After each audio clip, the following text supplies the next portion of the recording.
Good evening, everyone. Hello, welcome along to the Sports Corner Live. We are back once again for another live watch along on the YouTube channel, and it feels like a long time since we've done one of these goal shows, but it genuinely is. It's been a long time, but we're at that stage of the season now where we're getting towards the end. We've got a lot to talk about, and what an end to the season we've got in France of all leagues. I don't think anybody would have expected Ligue to have been the one to probably have the most drama left, right and centre.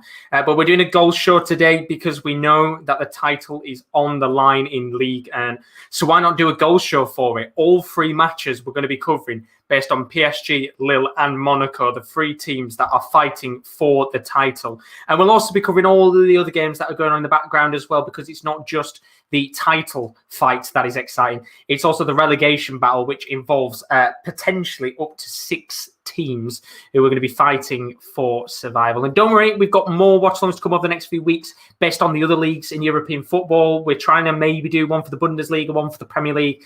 Try and do as many as we possibly can for all of the big leagues as we get to that illustrious stage of the season where you want to be that team that lifts up the trophy.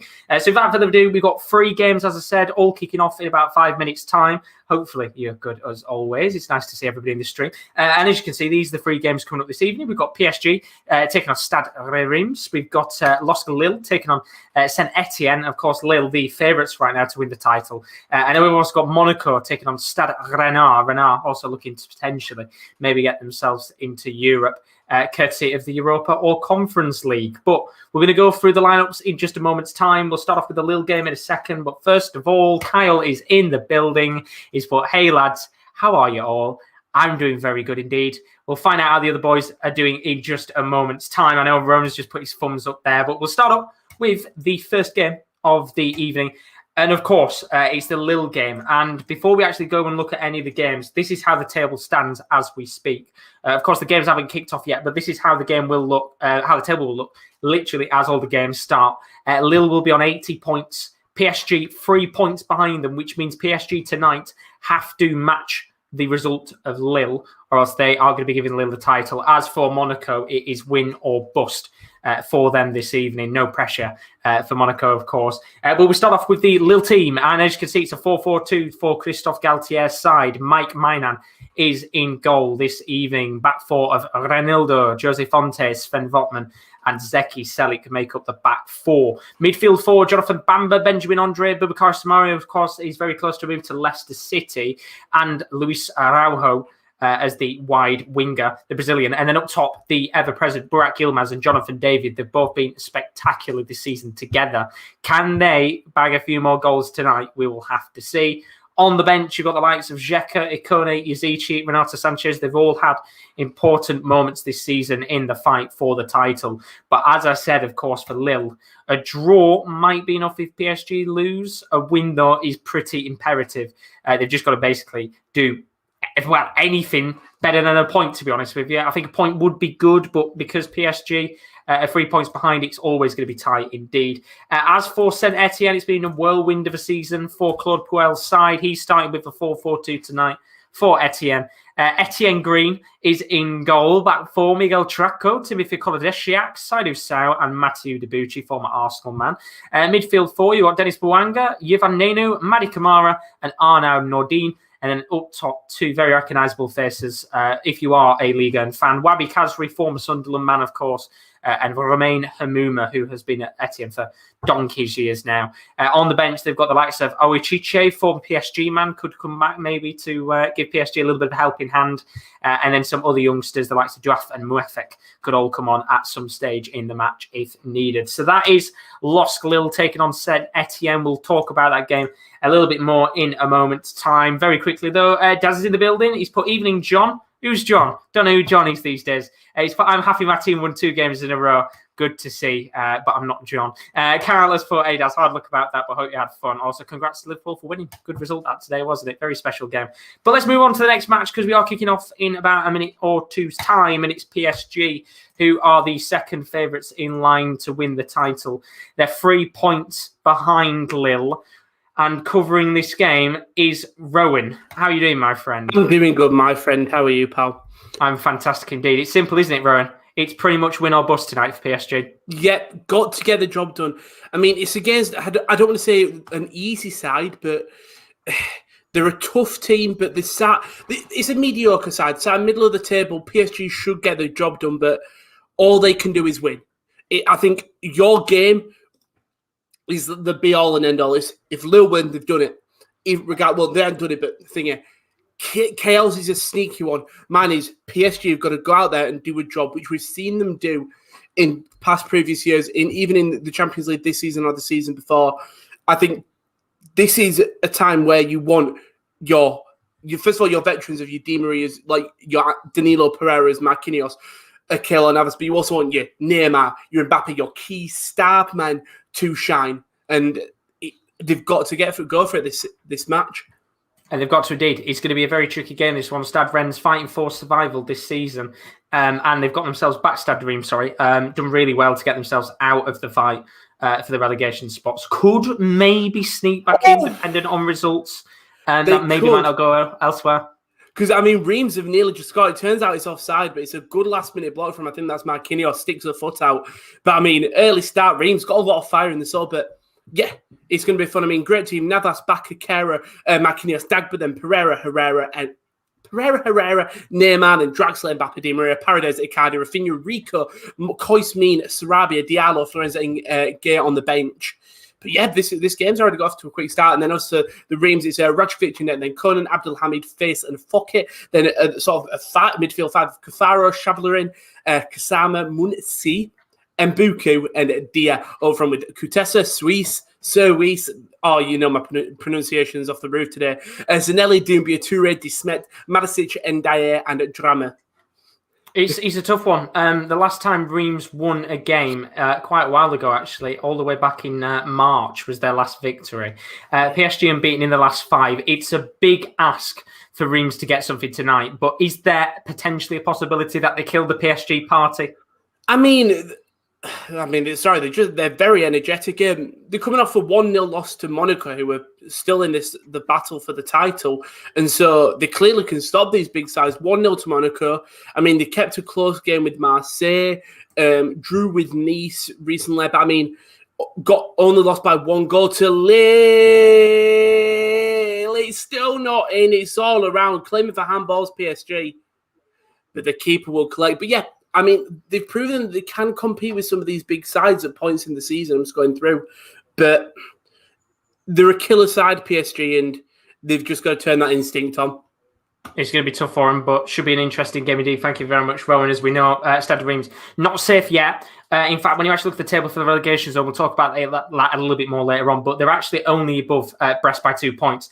So they are actually 5 points away from the relegation zone. So depending on results tonight, they could maybe drop down there, but I'm pretty sure Reims will probably feel as if they're safe because they would need 5 other games to not go their way. But let's move on to the last game of the night now. Monaco taking on Stade Rennes. We know, look, Monaco, they're in a position right now, as you can see, they are the outsiders for the title. But they've made it all the way to the last game, Kieran. How are we doing, first of all? I'm doing well, John. How are you? Sorry, Josh there. Josh, sorry. I'm all good. Look, as I said before, Monaco, outsiders for the title. But if things don't go a little PSG's way, we might be talking about them maybe having a chance on the final day. Yeah, I think it's one of them, Josh. They're well and truly on the periphery. They need a helping hand from every single team in the top 3 tonight. So it looks very unlikely. However, I'm sure that this Monaco team will keep believing until it's mathematically impossible. Yeah, exactly. And of course, tonight is a tough game. They are playing Rennes, who themselves are in the fight as it stands for European football. They could finish in 5th. They're on 55 points, just 1 point behind 6th place Lens and 5th place Marseille. This is probably the biggest game of the night in terms of the competitive nature of where the two teams are in the table.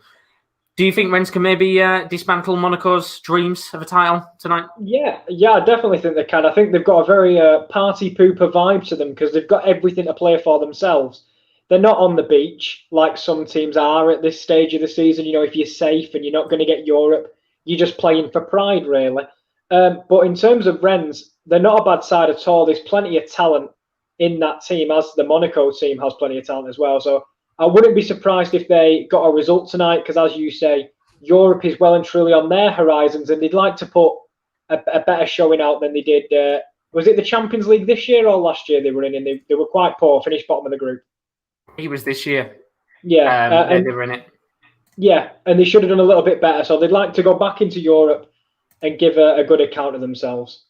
Absolutely. They're going to have to give themselves a good account today because, as I said, pressure on the line for the European spots, not just pressure on the line for Monaco today. But thank you very much, Kieran. We will bring the boys back in as the night continues on. We are going to be covering all of the other games tonight in Ligue as well. As we know, it is a massive evening, not just in terms of the title race, but in the whole complexion of the relegation battle as well. And talking about big goals in the relegation battle, first goal has been struck. Nice are 1-0 down to Strasbourg, and we know that they are under serious pressure to get themselves a victory tonight. It could seal them the potential opportunity of survival. However, an even bigger goal has gone in, and the team that must have thought they were down and out are now back in the race for survival. Nîmes have taken a 1-0 lead against Lyon. That game, of course, hasn't got much on the line in terms of where Lyon are going to finish. They're guaranteed to finish fourth. But for Nîmes themselves, they are one of those teams that are in the relegation battle, and that will actually boost them into 18th, just 1 point away from getting out of the drop zone. However, they do have the worst goal difference of any of the teams left in the relegation battle. They have -26. If they want to get the goal difference down, they're going to have to, smack a fair few goals tonight against Olympique Lyonnais if they want to get themselves into a bit more of a comfortable position. But a goal coming early there this evening, they get themselves into the lead, courtesy of Moussa Kone. As for Strasbourg, of course, who else was it going to be? Ludovic Ajorc, the incredible 6'4" French striker, has been brilliant this season for Strasbourg, has pretty much tried to keep them up. And he looks like he might be able to put them in touching distance of survival. We've had another goal elsewhere. The goals are flying in. And yet again, another goal in the relegation battle. And this time it comes between Dijon and FC Nantes. Dijon already relegated this season out of the league and relegation race. They're already down with 19 points. However, FC Nantes were one of the teams down there in the bottom three, which means as it stands, the two teams in the bottom three are winning their games, and it will mean that FC Lorient, as far as I'm aware, which will go up on the screen, will now drop into the bottom three as it stands. Lorient taking on FC Metz in their relegation battle. Let me just very quickly get up on the screen that actual scoreline as it stands. So let's get it up very quickly. Share screen. Let's go to the window. Let's get the actual thing up there. As you can see, let's refresh it very quickly because it is going to get very hectic on the night.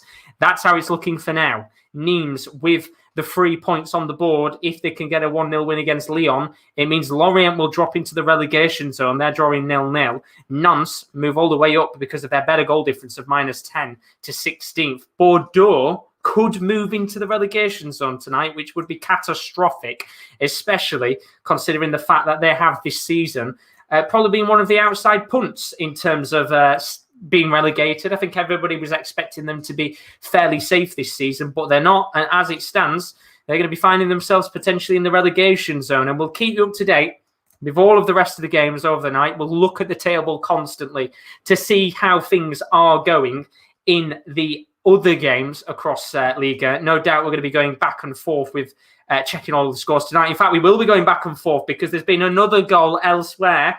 Nîmes-Lyon is an absolute cracker to start because Lyon are right back in that match in an instant. It's 1-1 in that game. Remember, Lyon already finding themselves in a bit of a position where they're going to finish fourth no matter what. Nîmes need the victory tonight. However, they've conceded pretty much instantly after scoring. Lucas Paqueta, 3 minutes after the original first goal went in, has got one back in that game. It is 1-1 in that match. And I tell you something, we're having much more goals than we did on the Championship goal show because it's already 1-0 in the other game. I don't think there's really anything on the line in this one apart from the European spots. Marseille have taken the lead against Angers, 1-0 in that match. Marseille, of course, one of the three sides left in the fight for the European spots. That's between Metz, Rennes and Marseille. And the first goal of the night there coming from Arkadiusz Milik on loan from Napoli, and he gets Marseille into a very nice lead, which means, as it stands, Marseille will find themselves with a 2-point gap over Lens and a 3-point gap over Stade Rennes, which, if they've heard the news, then I think that might push Rennes maybe to get not necessarily attacking too early on.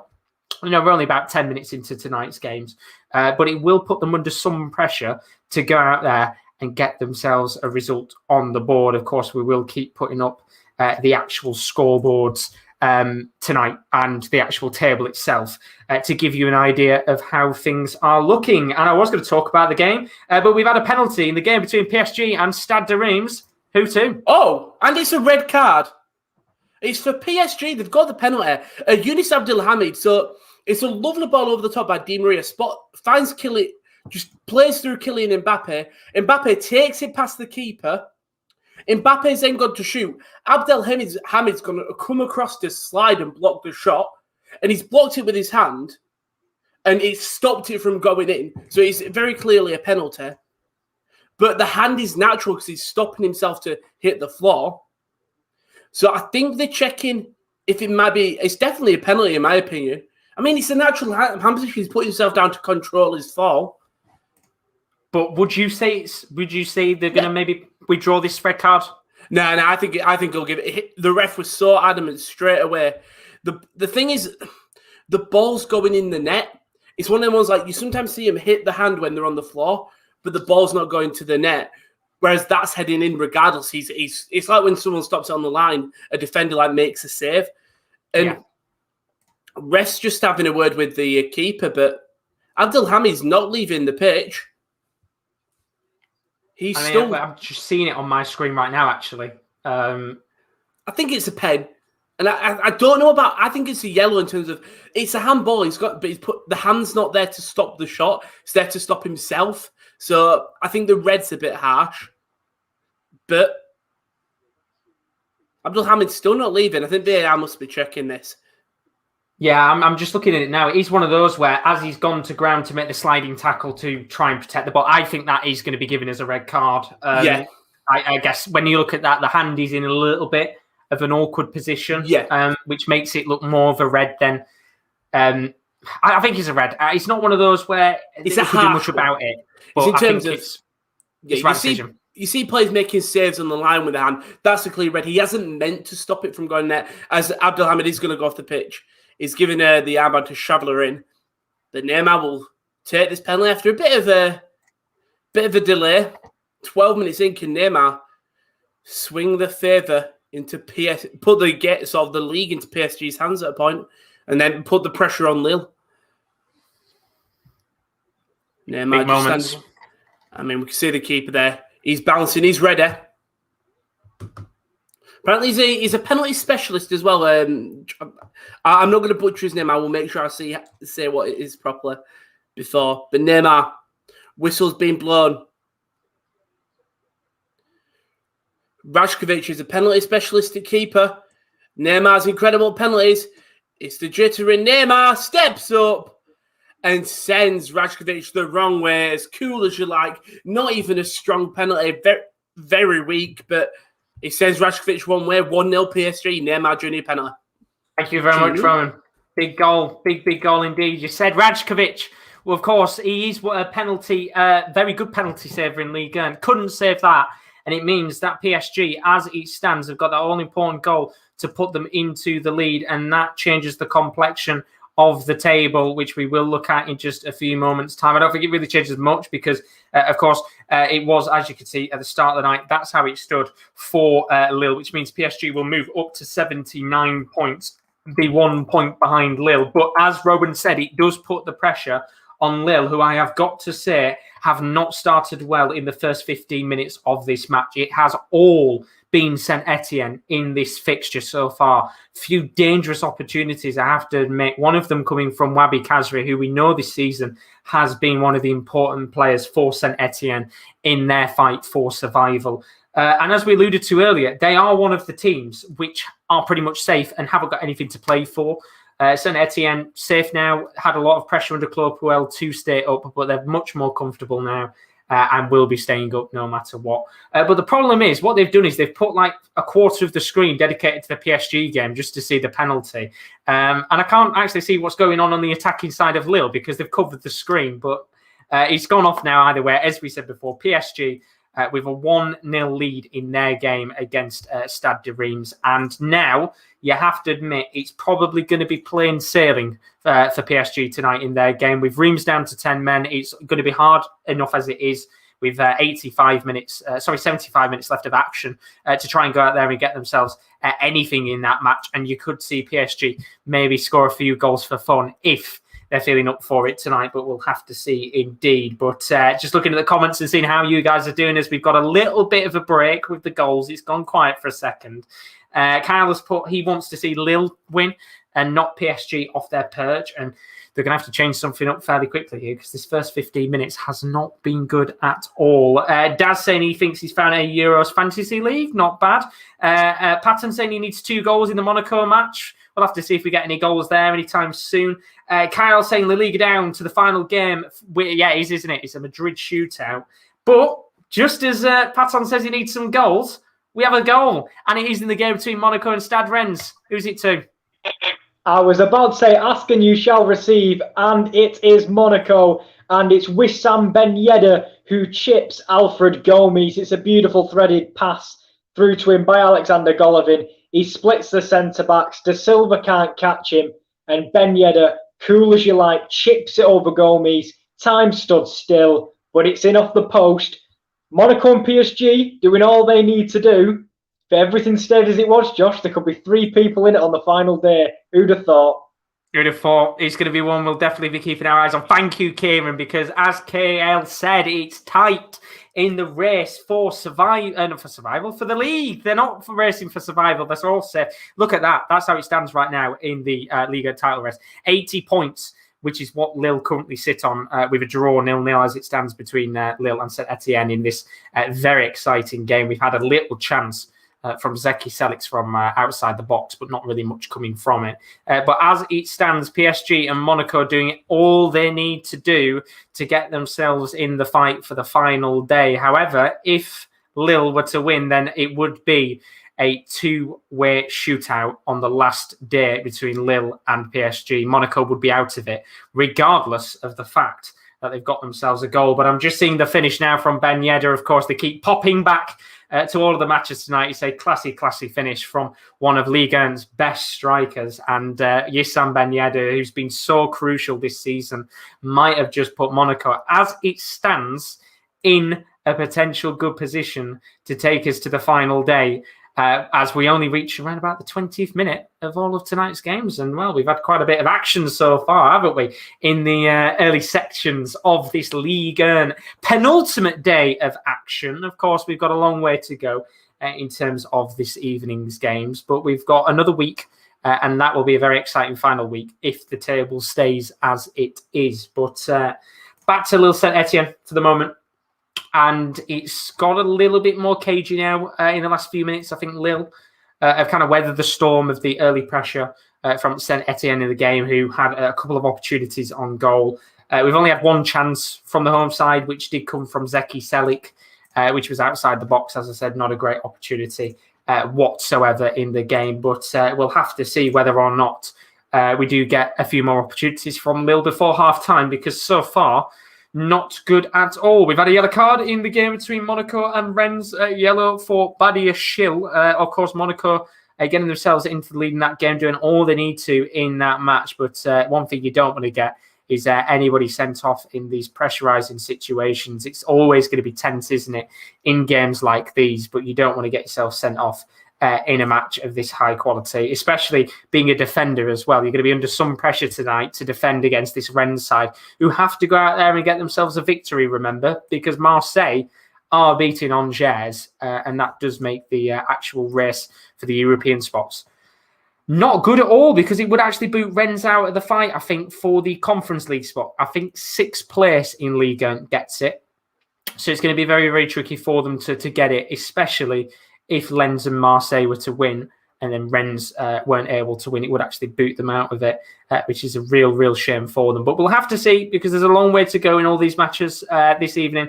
and a long way to go in this game between Lille and Saint-Étienne, because Saint-Étienne just coming forward here. It's on the right-hand side of the pitch where Saint-Étienne have been dangerous. It was a ball whipped in by Nordin. It's gone out for a corner. And maybe an opportunity here for the away side to really shake up this Ligue 1 title race. Ball whipped in by Hamouma.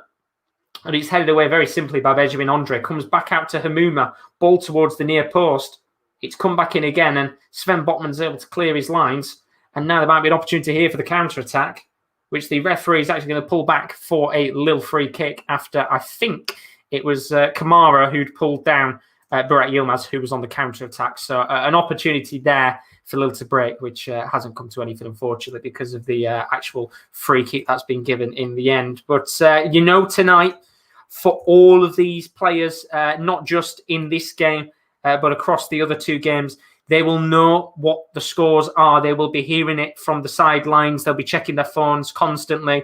And talk about checking the phones constantly, we've had a goal in one of the other games and maybe an opportunity for Lyon to get themselves above Monaco, depending on their result tonight, because Lyon have taken the lead against Nîmes. Let's not forget Nîmes, of course, in that fight for survival. They started the night with a 1-0 lead in that game. They are now 2-1 down to Lyon. And a goal in that game coming from Memphis Depay. Who else was it going to be? He's been fantastic this season.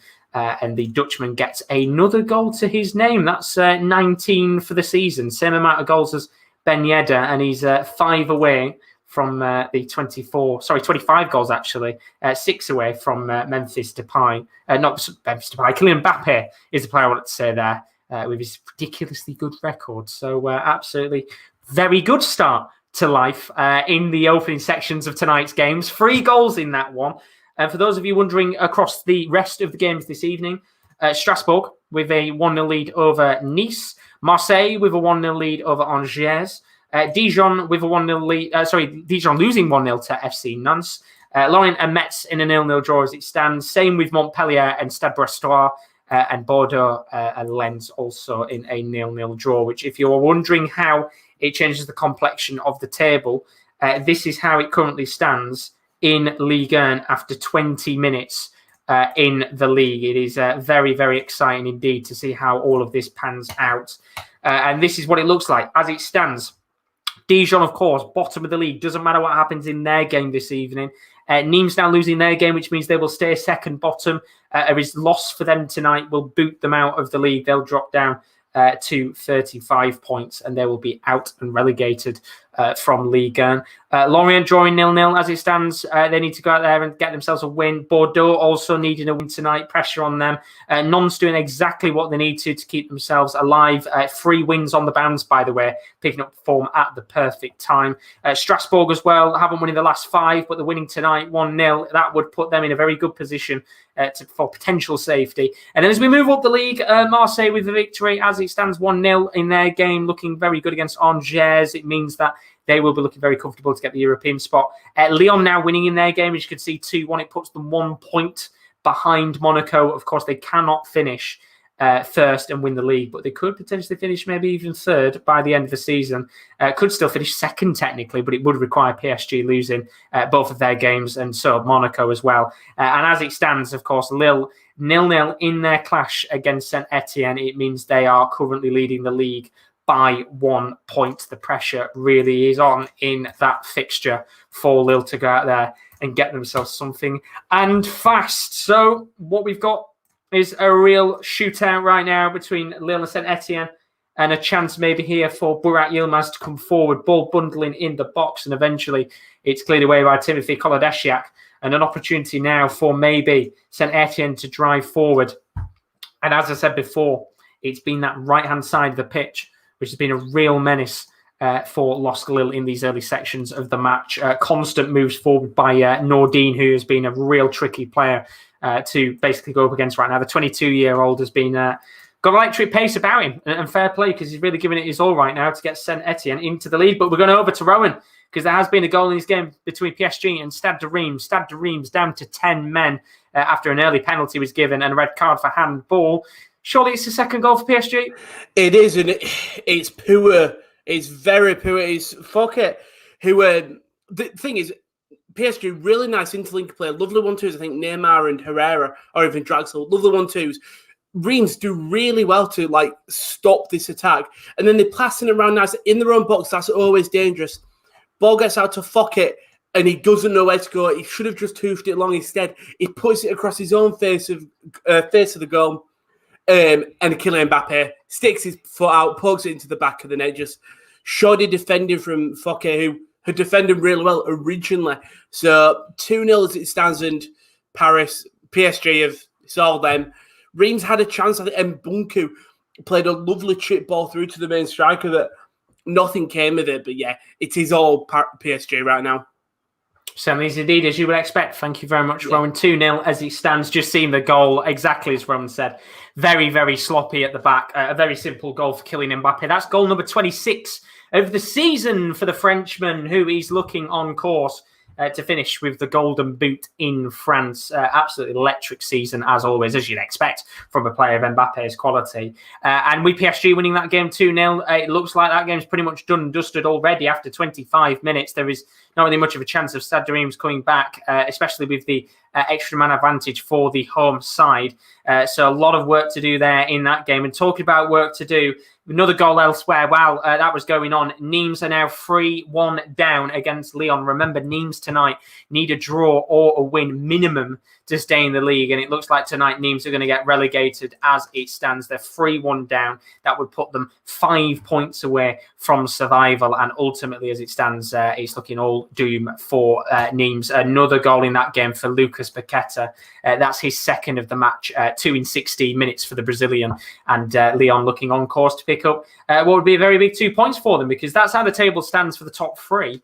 Lyon would find themselves on 76 points, which would be certainly good for them in terms of the complexion of the league, potentially maybe even finishing in the top three. But that would require Monaco dropping points at some stage and Lyon capitalising in the final two games. And well, we already know Monaco 1-0 up in their game in cruise control, I could potentially say. I mean, I'm looking at the stats and it's actually not cruise control in terms of the stats overall. Rennes with a little bit more possession in the game, but not really done much with it. And then, of course, we know Ben Yedder with the only opportunity of the game so far, capitalising on it, which technically speaking could be a positive. If every opportunity turns into a goal, maybe it could turn into an absolute goal fest. But we're talking about a lot of positivity needed there for something like that to happen. But we are going to have, I think, a substitution for Saint-Étienne here. And I think it's going to be an injury substitution more than anything. Play stopped for the moment. I think a few Saint-Étienne players just a little bit kind of befuddled as to why play stopped for a second. But there was a play coming down from the actual stands, getting ready to maybe just do a bit of running.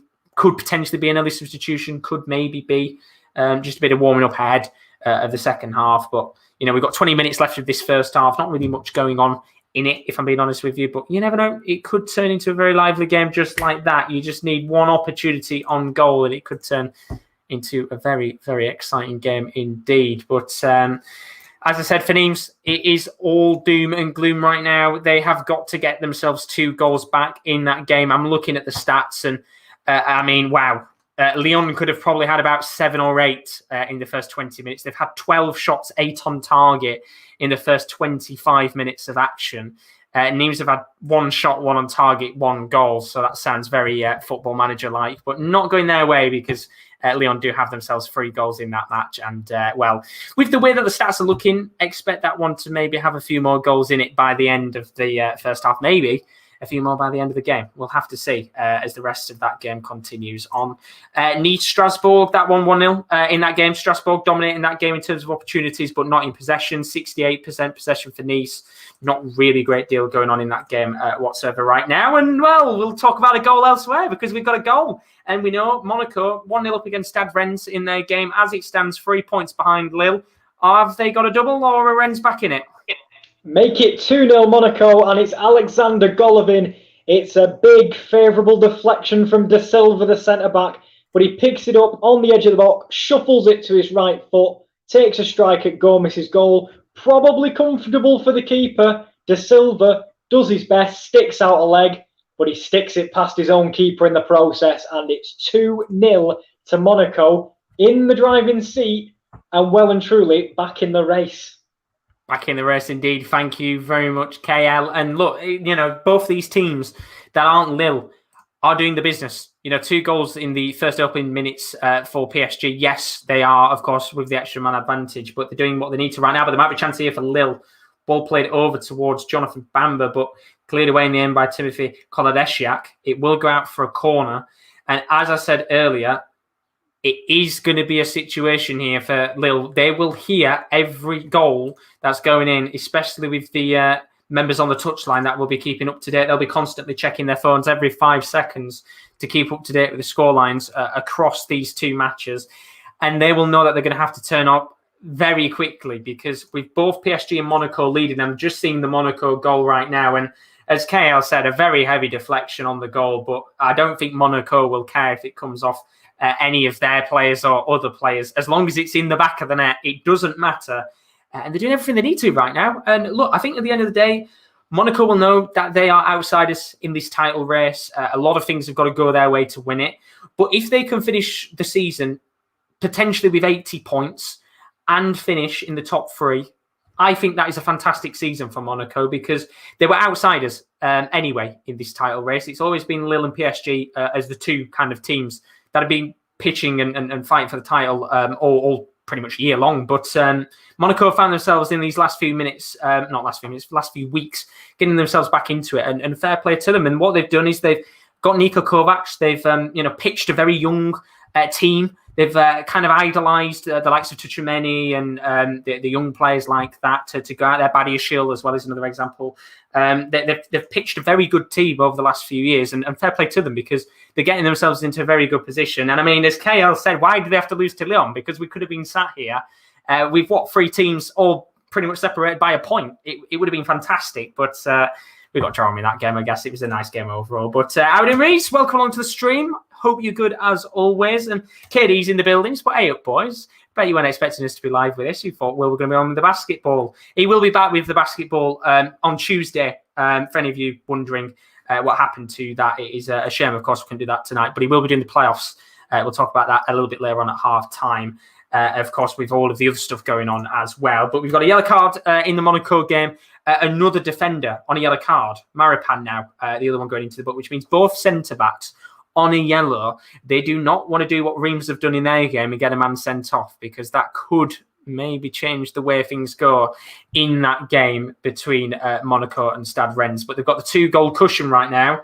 As for the other games, we have had some goals going in left, right and centre.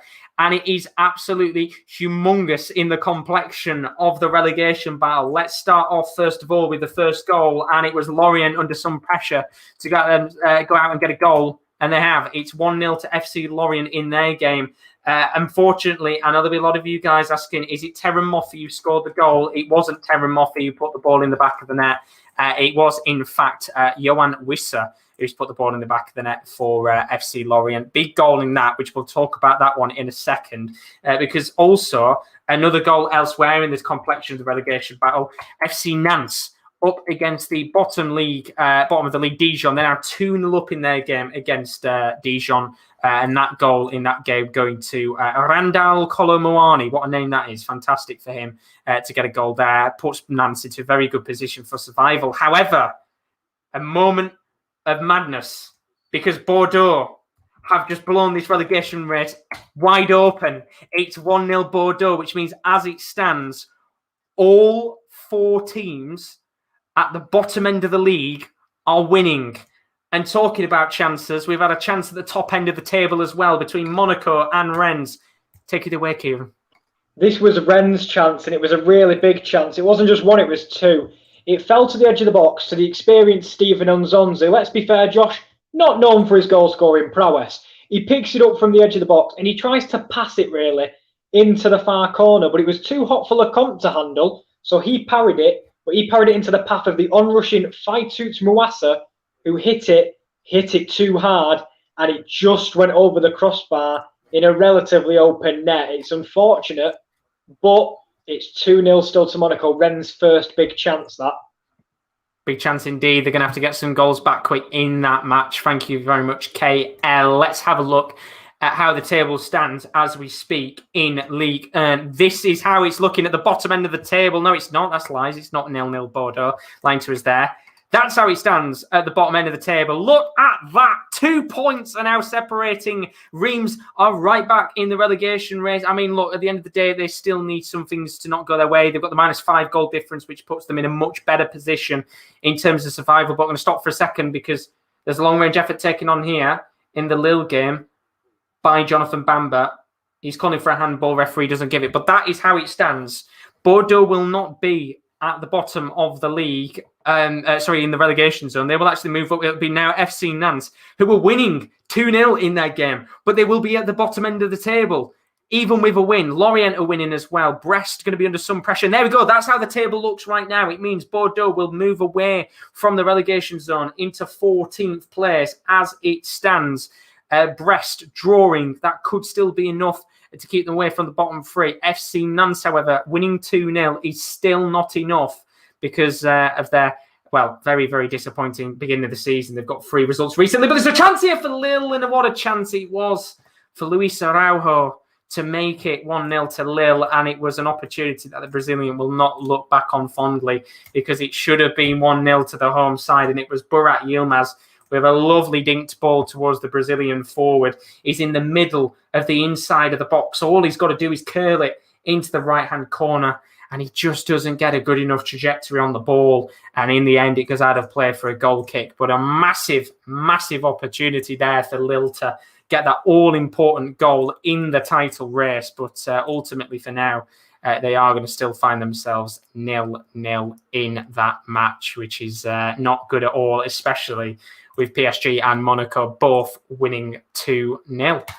Take a breather. We're only 35 minutes in, my friends, and it is drama in Ligue 1 right now. Who would have thought France was going to be the best league of the bunch in terms of the actual fight for survival? 4 teams at the bottom end of the table are all winning, yet still one of them is going to be in the relegation zone by the end of the day.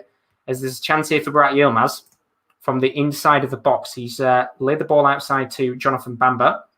Now going to play it into Benjamin Andre, about 35 yards out, into Luis Araujo, who had the opportunity a few months ago. Been a very good super sub this season, the Brazilian, but he's found himself in an awkward position here. And Denis Bouanga, the Gabonese winger, doing all his very best work there to get back and defend against Luis Araujo, and he does very well indeed to get the ball back for Saint-Étienne. As Kieran D says, I really wanted to watch the basketball. As you know, I'm a massive NBA fan. You are, I know, you're a big basketball fan. It'll be back on Tuesday, don't you worry for that. And then Timmy's put, looking fresh. Can't wait to watch darts with this stream again. Comments are the place to be. They always are. The comments is the best place to be. It's always nice when the comment section is buzzing, full of people talking about football, darts, NBA, F1, any sports you love. It's always nice to have a brimming comments place. So it's good to have you guys in the stream. As I've just seen a bit of a reaction there from KL. I know, of course, Monaco Rennes is a very exciting game so far, but there is pure emotion on the line in that game right now, especially for KL. He's hoping Monaco can go out there and, of course, get that all-important win on the board. And that's what they're doing right now. 2-0, as you would expect. Very nice indeed for them. And, I'm trying to count up how many goals we've had so far this evening. You know, we're only about 40 minutes. We've had 4, 5, 6, 7, 8, 9, 10, 11, 12, 13, 14 goals already on the night. And we're only 40 minutes in. So very, very good indeed. Let's hope for a few more before the end of the first half, because we will go through all of the games. We'll talk through the table and see what's happening there. But it's crazy right now because, you know, as I said, look at the table a few moments ago. It is literally a sea of green at the bottom of the table, of wins on the board right now for these teams at the back end. If you're FC Nantes, you're probably thinking to yourself, if you don't know the results, you're thinking 2-0 is a great win. That should surely get us out of the relegation zone. And then you see the other 4 teams around you are not losing.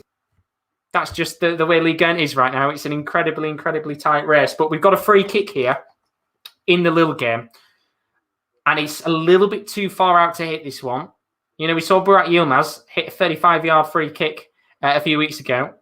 We saw him hit another free kick from a much shorter distance a few weeks ago when me and Kale covered that incredible comeback from Lille.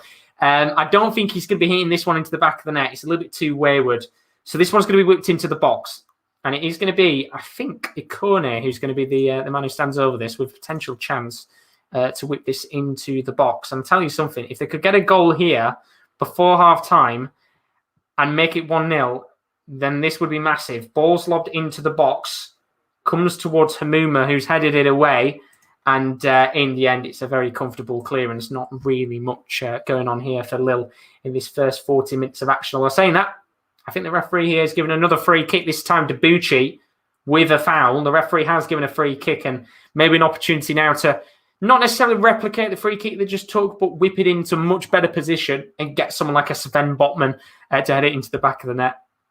We will have to see what happens in a second. But Kyle says, if Lille win Ligue, it'll be their 4th title and their first since 2010-11. Would be nice to see them lift it. And it would be nice to see any team but PSG lift it. I know, of course, any PSG fans out there, you'll be thinking, no, we want to see our team lift the trophy again. But in terms of the neutral, I think a lot of neutrals really want to see Lille win it. We saw, of course, when Lille faced Nice a few weeks ago, the Nice fans said they wanted Lille to win the game so they could win the title. They do not want to see PSG win it. So we kind of know what fans want in France. But chance here from the free kick for Lille. 40 minutes on the clock. This needs to be a good free kick because the pressure is really on with the other results elsewhere. It's going to be Burak Yilmaz who takes on the free kick, and he actually goes for goal. And I think in the end, he's seen the headlines in the newspapers of another stunning free kick. And this time, I don't think that was the angle at all to hit it. It was a little bit too far to the left. Probably one where, you could maybe curl it into the top right-hand corner. But for me, that was a Dimi Payet. When he scored against Palace a few years ago, that was kind of that position where unless you're an absolute magician, which, we know Yilmaz can be at times, you're not going to be able to put that into the back of the net. But we've had a substitution in the PSG game. Draxler off, Rafinha on. I'll bring Rowan in for a second there. Hands on heads there for a second, Rowan. So Neymar's running down the middle. Good block by the defender. Then Neymar has just pulled it back, flicked it through to Mbappe, who's just hit the side netting. But that could have been one of the assists of the season by Neymar. But it hits the side of the post. Probably Mbappe should be doing a lot better there. But that is lovely from Neymar. And with the Draxler, Rafinha didn't go off injured. Either it was a tactical one. The commentator was talking about someone's got a bit of an iffy tummy. So it could have been Draxler, but I feel like that was someone who wasn't included in the team. So very strange. But I don't know why Draxler's off. Very strange indeed. Probably, I would say, most likely the player with the stomach issues. But maybe. I guess when you 2-0 up, down to 10 men as well, the opposition, I guess you can make substitutions like that and get away with it. You'd expect them to. But have they had any chances, Reims, in the last few minutes? Not particularly, no. They really haven't tested. And Neymar's just going to keep the ball up. I think someone's gone down injured. But they really haven't done anything, Reims, bless them. It's just them holding on for dear life, and which I obviously don't blame them, but it's been all PSG. They've had opportunities, nothing that makes you go, oof. Just a lot of shots into Dragovic's hands, but holding on to 2 goal, they definitely could be 7 by now minimum. It could be a lot worse. Reims are holding on, go into the halftime team talk, maybe switch up the team or something. But as of right now, they've politely done F all. As you would expect. Thank you very much, Rowan. 2-0 as it stands between PSG, Stade de Reims. As we said before, look, down to 10 men in the first 10 to 15 minutes. It's always going to be hard to come up against PSG with 11 men on the pitch. So to do it with 10 is going to make it even more tricky for them. And the 2 goals down as well, which would mean if they were to come back, it would be one of the best Ligue 1 comebacks, I think, not just this season, but in a long, long time. But I think you'd need a lot of stuff for that to happen. Talking about teams down to 10 men, we've had a red card in one of the other games. Montpellier against Stade Brest. Look, not a great deal on the line in this one for Montpellier. However, for Stade Brest, they are one of the teams down there. They're the only team as it stands that aren't winning. And they now have a chance to win because Montpellier are down to 10 men in their fixture, which means if Brest can win, there will be 5 teams at the bottom end. There are all of the 5 teams that needed to win today that will be winning their matches and will put themselves in a position to survive. It, of course, would instantly relegate Nîmes, who are losing 3-1 anyway.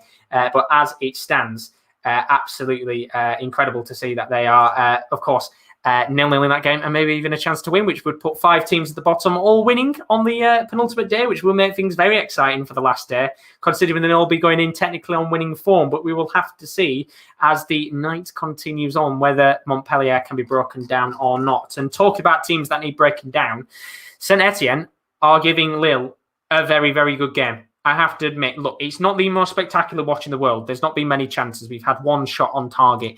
But what Saint-Étienne have done is they have made it very hard for Lille to break them down. A lot of pressing from Lille, as you would expect. You know, the 4-4-2, they are going to give a lot of opportunities to Saint-Étienne. But what they've done is they've matched them up on paper, which is very, very interesting from, I think it's Claude Puel who's still in charge of the club. They've matched them up formation-wise. And they've been really, really hard to break down. Kolodeshiak at the back has been a real menace and has kept Burak Yilmaz and Jonathan David at bay.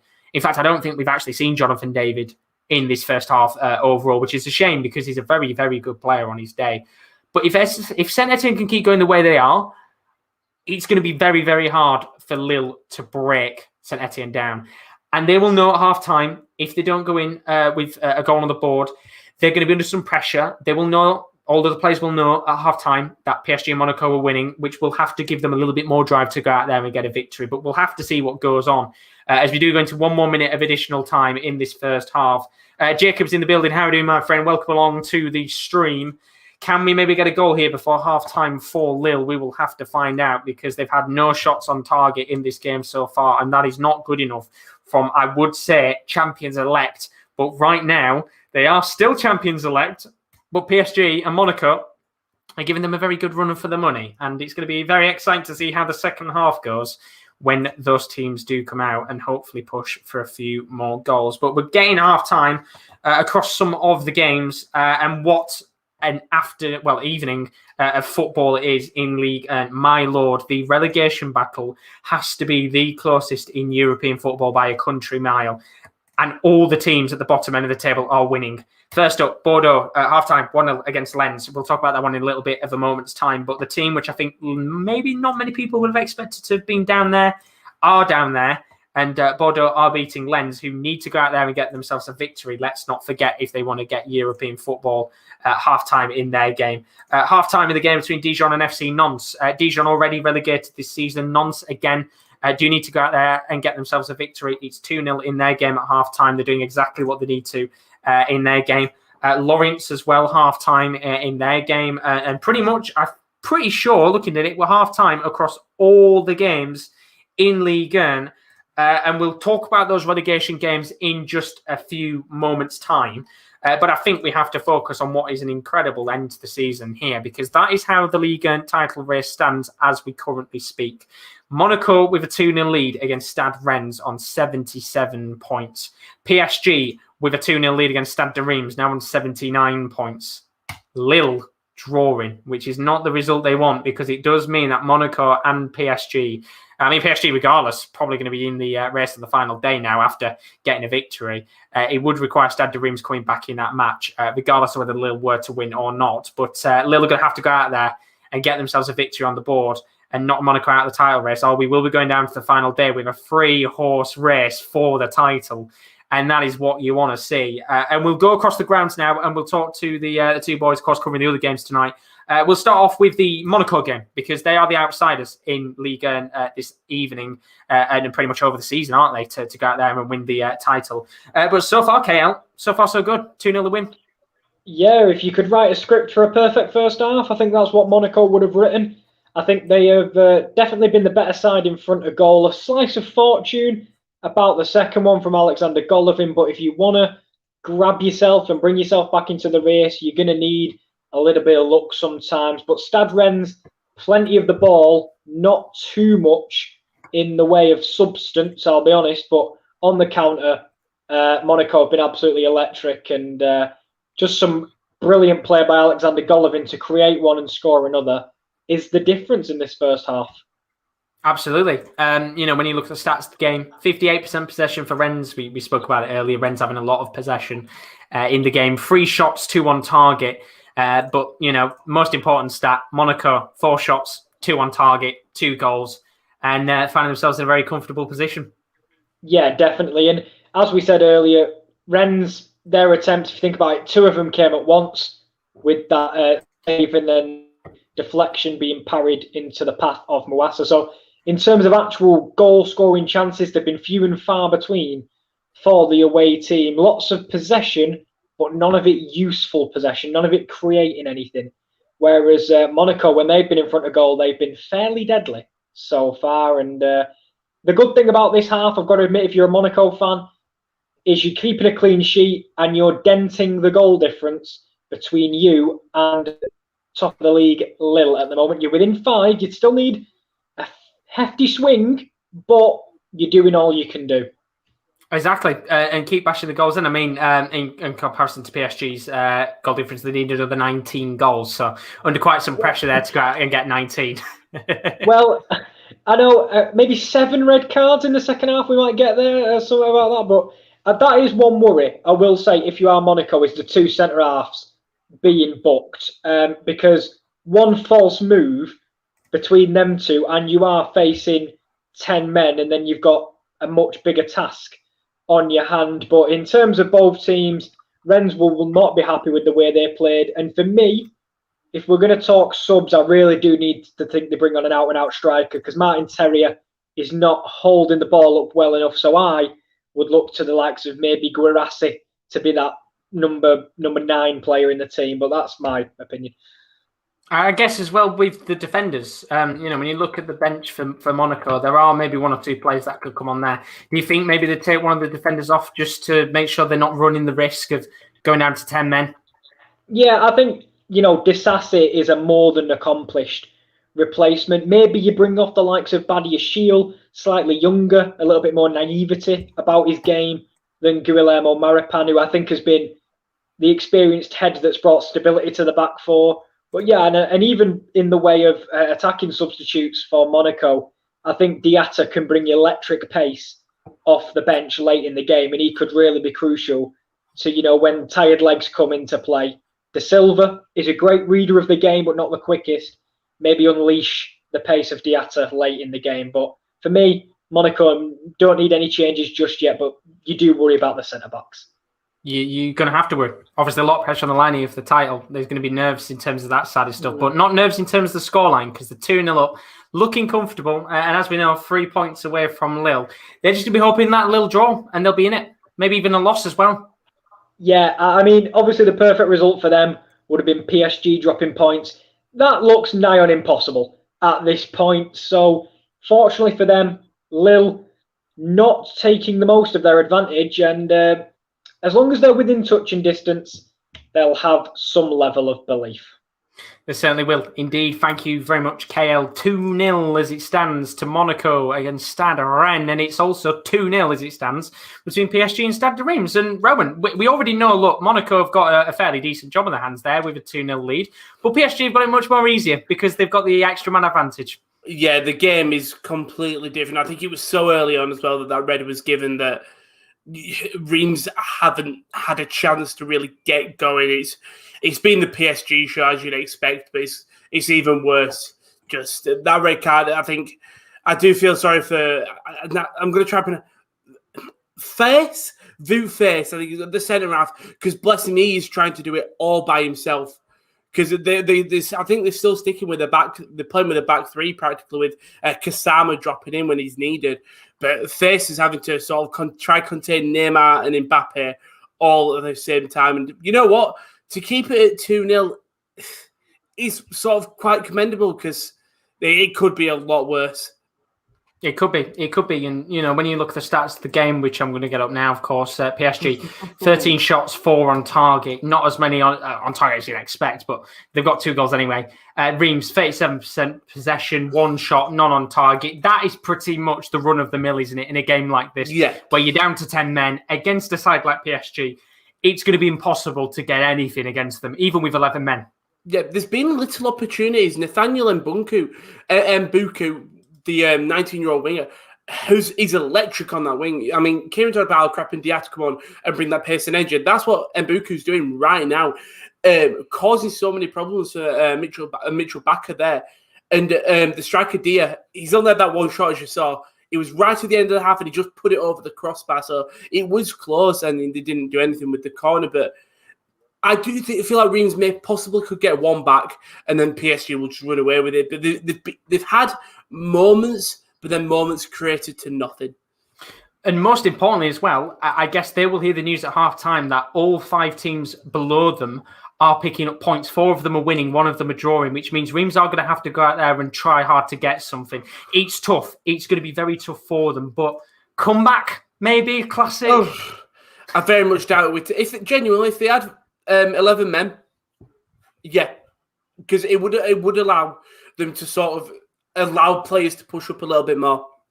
But because they're already a man down, and because PSG is so unrelenting, they're having to keep more men back on when they're defending, so they don't even have a chance. Just poor Nathaniel Mbunku's just running his legs off. But yeah, I think it's more. The Draxler sub was a strange one. I presume Neymar will go on to wing, and Rafinha comes in the middle, but could be a bit. He went and sat down straight on the bench. I was so confused, but he didn't look annoyed. So I think it was part of their strategy or whatever. But yeah, subs for the teams as well. You could bring on anyone, you're going to win. Yeah, exactly. Comfortable for PSG tonight. Thank you very much, Rowan, as always. PSG, look, doing all they need to right now to go on and fight for the title. Let's just have comments very, very quickly. How are we doing, Chris? Welcome along to the stream, as always. I'm going to come back to your question in a second, Kyle. Of course, he's put the links into the chat, as always, for social media. Thank you very much, Kyle. You're an absolute legend when it comes to that. The sports-corner.com, link is in the description, as always. And if you want to follow us on Twitter, twitter.com/the_top corner. Go and follow us on there. Always tweet out when we go live on our YouTube channel. Austin Van Osterman TV, how are you doing, my friend? It's good evening, Josh and everyone else. Hope you guys are well. We're doing very splendid. Indeed, I hope you're good as always. Austin Van Osterman. And then Infinity Football's put, hi Josh, hi Kieran, how are we doing? And he also did mean to put hi Rowan as well. Hope you're good as always, Infinity Football.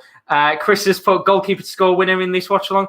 We'll have to see. Who knows? We'll have to find out if maybe someone like, I don't know, Mike Minor could go on and score the winning goal. But absolutely unbelievable, wasn't that, from Addison today in the Liverpool game. But let's very quickly talk about lost Lille against Saint-Étienne, because this game is the one that has got all the pressure on the line. The Lille players will now know that they are in a bad position in terms of tonight's game. PSG winning, Monaco winning. You do not want to be the team that does not come out with 3 points tonight, especially with the fact that you had a few points advantage over them this evening, and you might lose that going into the last game. And being honest with you, it's not been a good match to watch if you are a Lille fan. I think there's a lot of pressure, and you can tell that there are nerves. They've had 4 shots, none on target, Lille, with 56% possession. Saint-Étienne, 5 shots, 1 on target, 44% possession for the away side. As I said earlier, they played a very good game, Saint-Étienne. They have matched them up formation-wise, the away side. They've pressed them well. They have really done well to keep Yilmaz and David, the front 2, out of the game. And unless they can get those 2 into the match and fairly quickly, Lille are running the risk here of taking this Ligue title race to the final day with Monaco involved, which is the dream scenario for the neutral. But there's 45 minutes left before we get to that situation, of course. Infinity Football's put, hi, Rowan, how are you doing? Hope you're good. Austin Van Osterman's put, doing good. I'm hoping Oxford can get to the playoffs. We'll have to see, because we'll talk about that in a second. And then Infinity Football says he's recovered from COVID, which is fantastic to hear. I know, obviously, the last time you were you had COVID, so good to hear that you have recovered from that, and you are all good and hopefully enjoying the football, because we've got to talk about the other games. Let's just take this off the screen for a second, because I wanted to show you what the table is looking like right now in Ligue, because we know what the title race is looking like. You know, we've already seen it. It's looking fairly comfortable in terms of PSG and Monaco winning. But this is the state of play as it stands at the bottom end of the league. It's a sea of green. It's wins everywhere. It's dubs galore, because Nantes, who were winning 2-0 in their game against Dijon, are still in the relegation zone, because they're winning and the rest of the teams are. That's incredible, isn't it? Absolutely incredible. FC Lorient winning 1-0 to FC Metz based on a penalty a few minutes before the end of the first half. You can see Strasbourg winning 1-0. They got the first goal of the night at Strasbourg from Ludovic Ajorc, who has been a very consistent player this season for Strasbourg in their fight for survival. We had Nîmes, who were winning early on against Lyon. That kept their dreams alive, but only for a few moments. We'll talk about that game in a second. And then look at that. Bordeaux, 1-0 against Lens. That was one of the late goals before half-time. Bordeaux was sat in the bottom three. They've now shot up 3 spots away from the bottom three.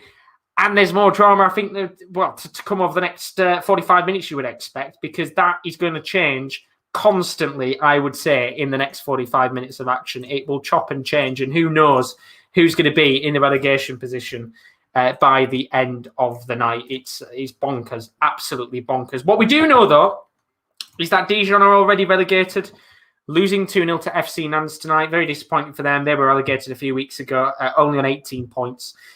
But it also means tonight we are losing Nîmes. And it pretty much is set in stone that we're losing Nîmes here. Because regardless of the fact that Nantes are winning, even if Lorient win tonight or Brest win, it will condemn them to relegation. It was a draw or a win that Nîmes needed. They're 2 goals... I'm saying 2 goals down. They're technically 3 goals down to Lyon, but the 2 goals away from Lyon to get back into that match. They were leading in the game as well. It's looking like Nîmes are going to get relegated here tonight. So that means there will be 1 spot left in the fight for the relegation spot.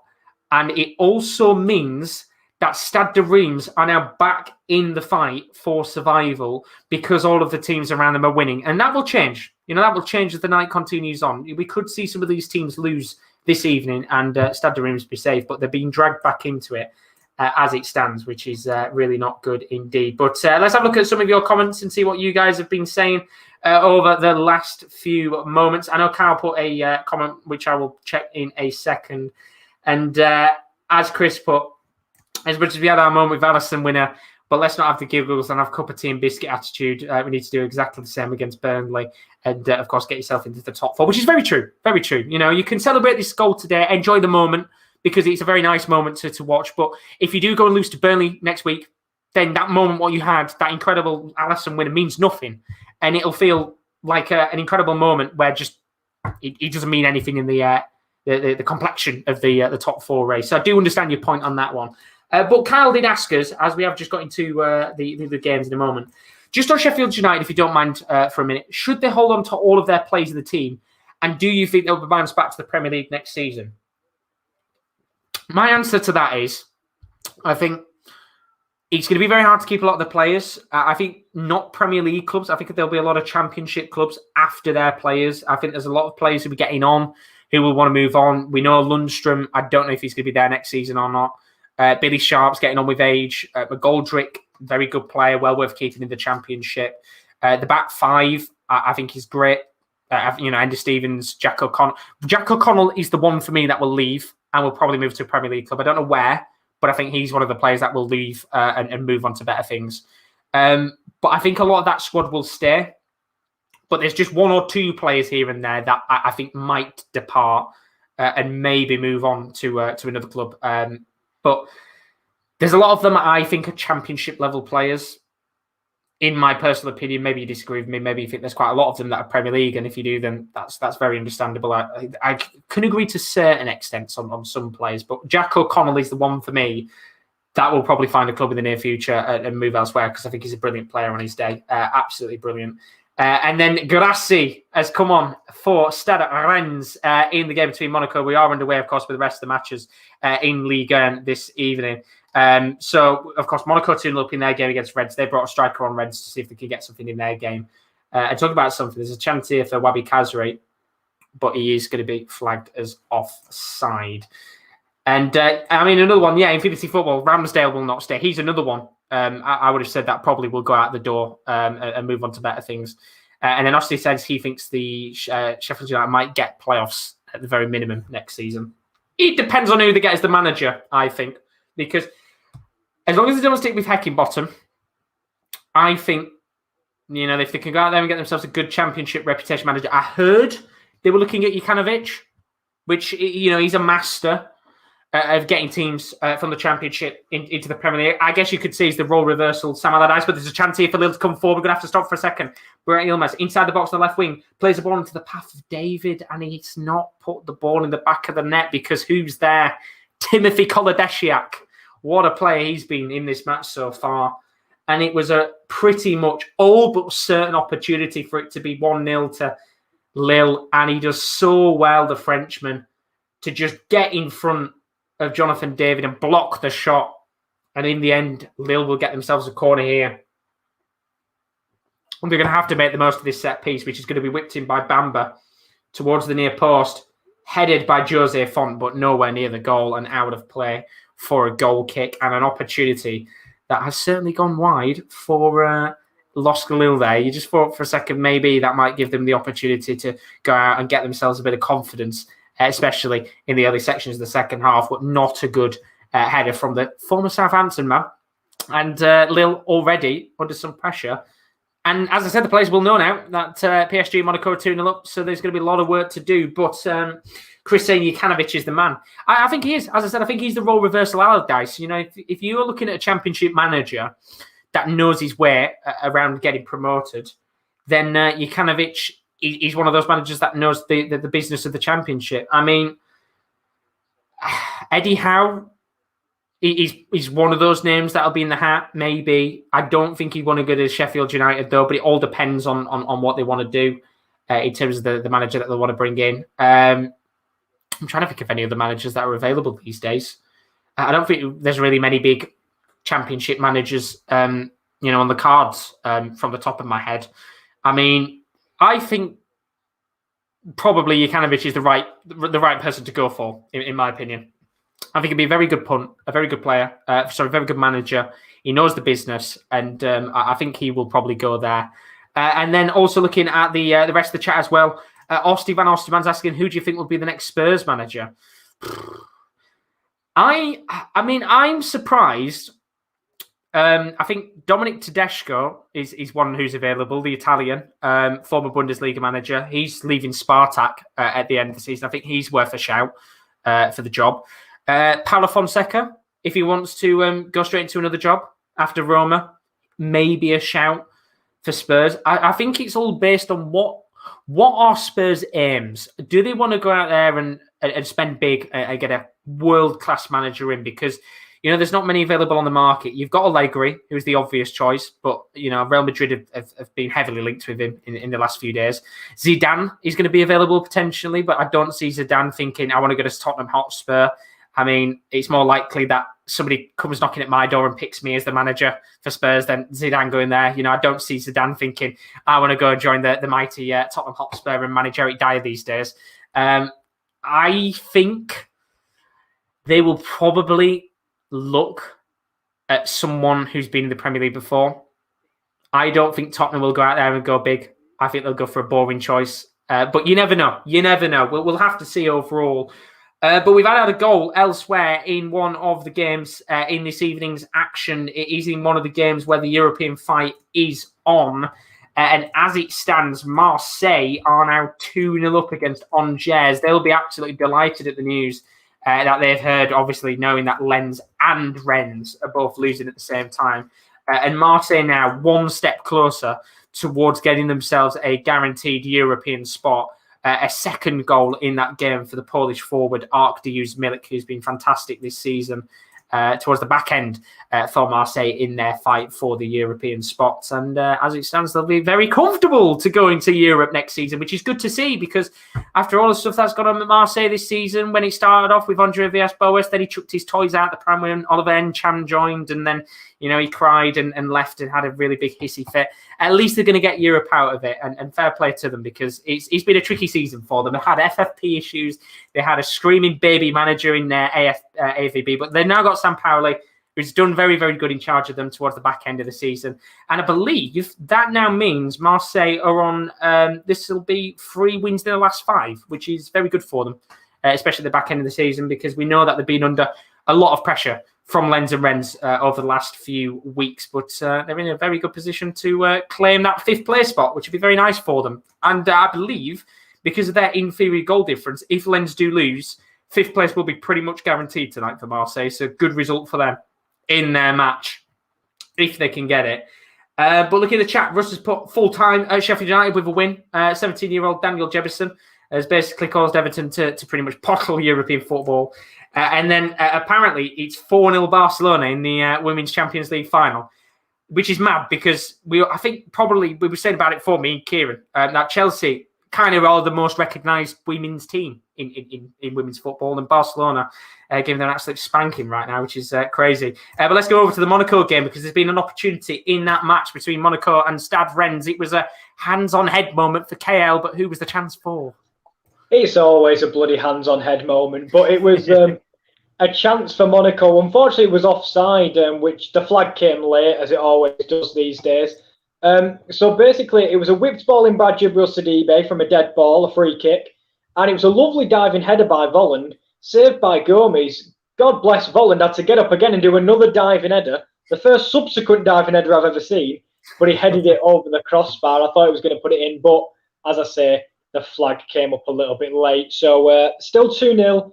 Guirassy already holding the ball up a lot better than Terrier was before him, but it wasn't him replaced, it was Camavinga. So a change of system for Rennes, but Guirassy is on now, which is a good focal point for this Rennes team to go from. And it might be what they need to get back into the match. Thank you very much, Kieran. 2-0 down as it stands. Brought on the extra forward, said change the system for them. I mean, Camavinga coming off is a big call anyway, but Rennes obviously needing 2 goals minimum for a point, which would put them maybe with a chance of going for the European spots. But with Marseille winning, it is looking all but sorted for Marseille to finish in 5th place. But we have had a goal elsewhere, and it is a fabulous night. If you're a Lyon fan, you're now 4-1 up against Nîmes. That means Nîmes are pretty much officially relegated from Ligue and they're going to be going out of the league with an absolute whimper. A goal for Houssem Aouar. I said there was going to be a fair few goals in this one. I do think there's a few more to come in that game before the end of the night. They've had 12 shots on target, 18 shots in the match, and we still have another 40 minutes to go. So long 40 minutes that's going to be for Nîmes, but they're now 4-1 down in their game. But we have had a chance in the game between PSG and Stade de Reims. Who's had the chance, Rowan? Well, it's PSG. This game, the second half really hasn't got off to a good start, but probably the major chance of this second half.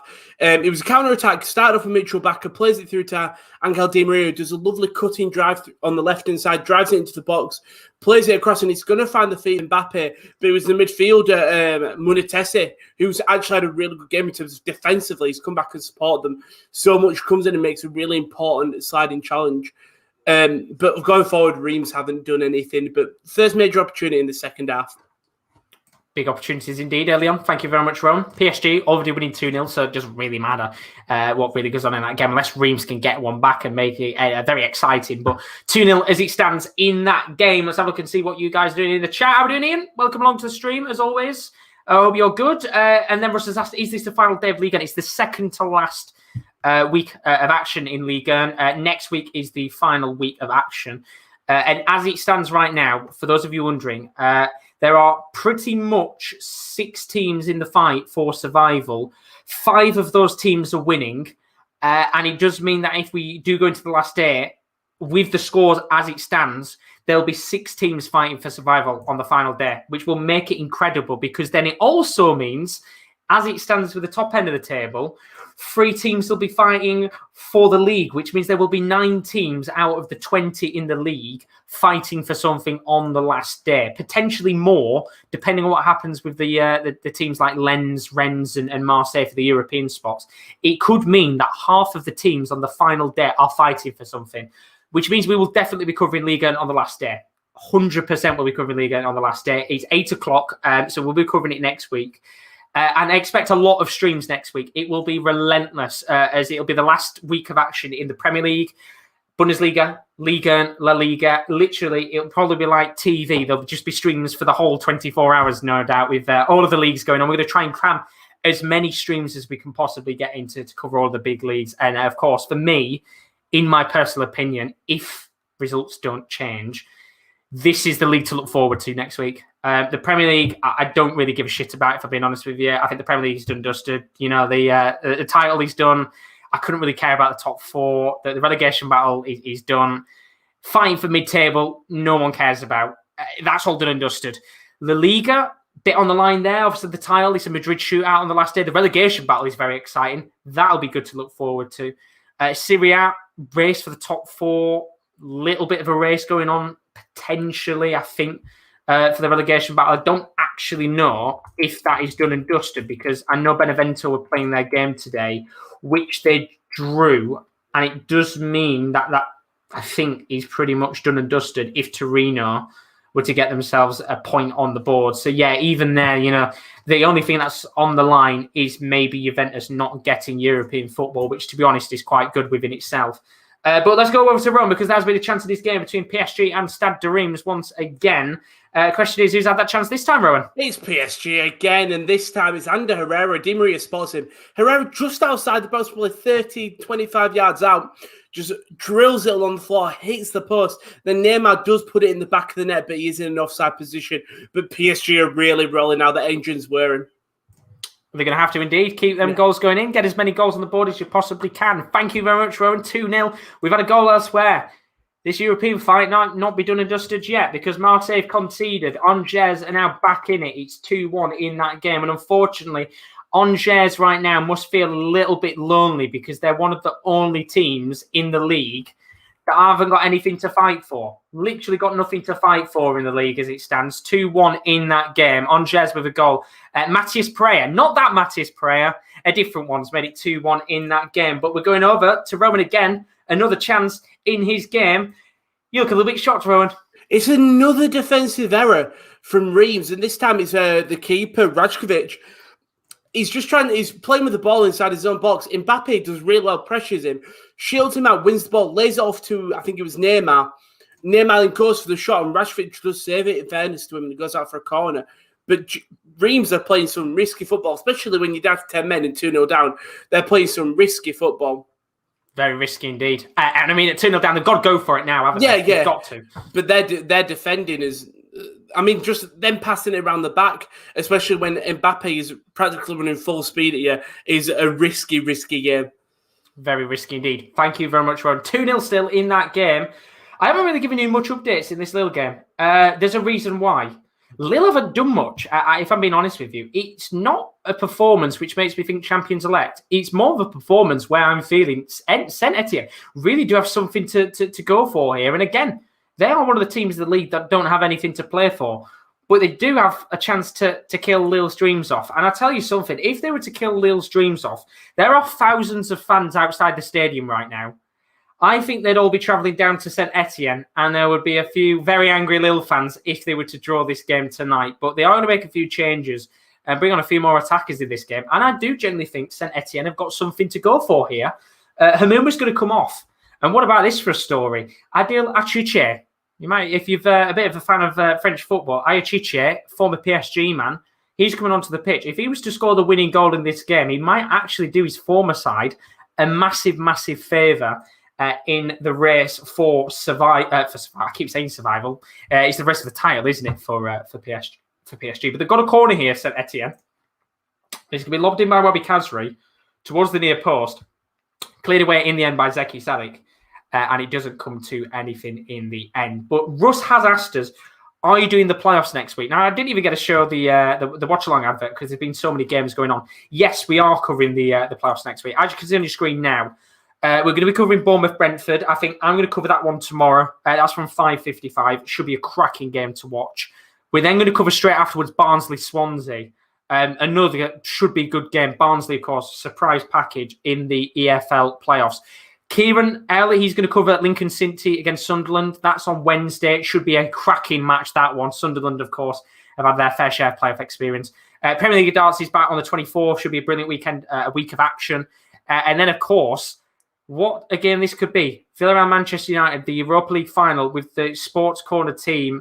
That's going to be on the 26th of May, 7:50. But in terms of the EFL playoffs, yes, we are going to be covering them. Really looking forward to it.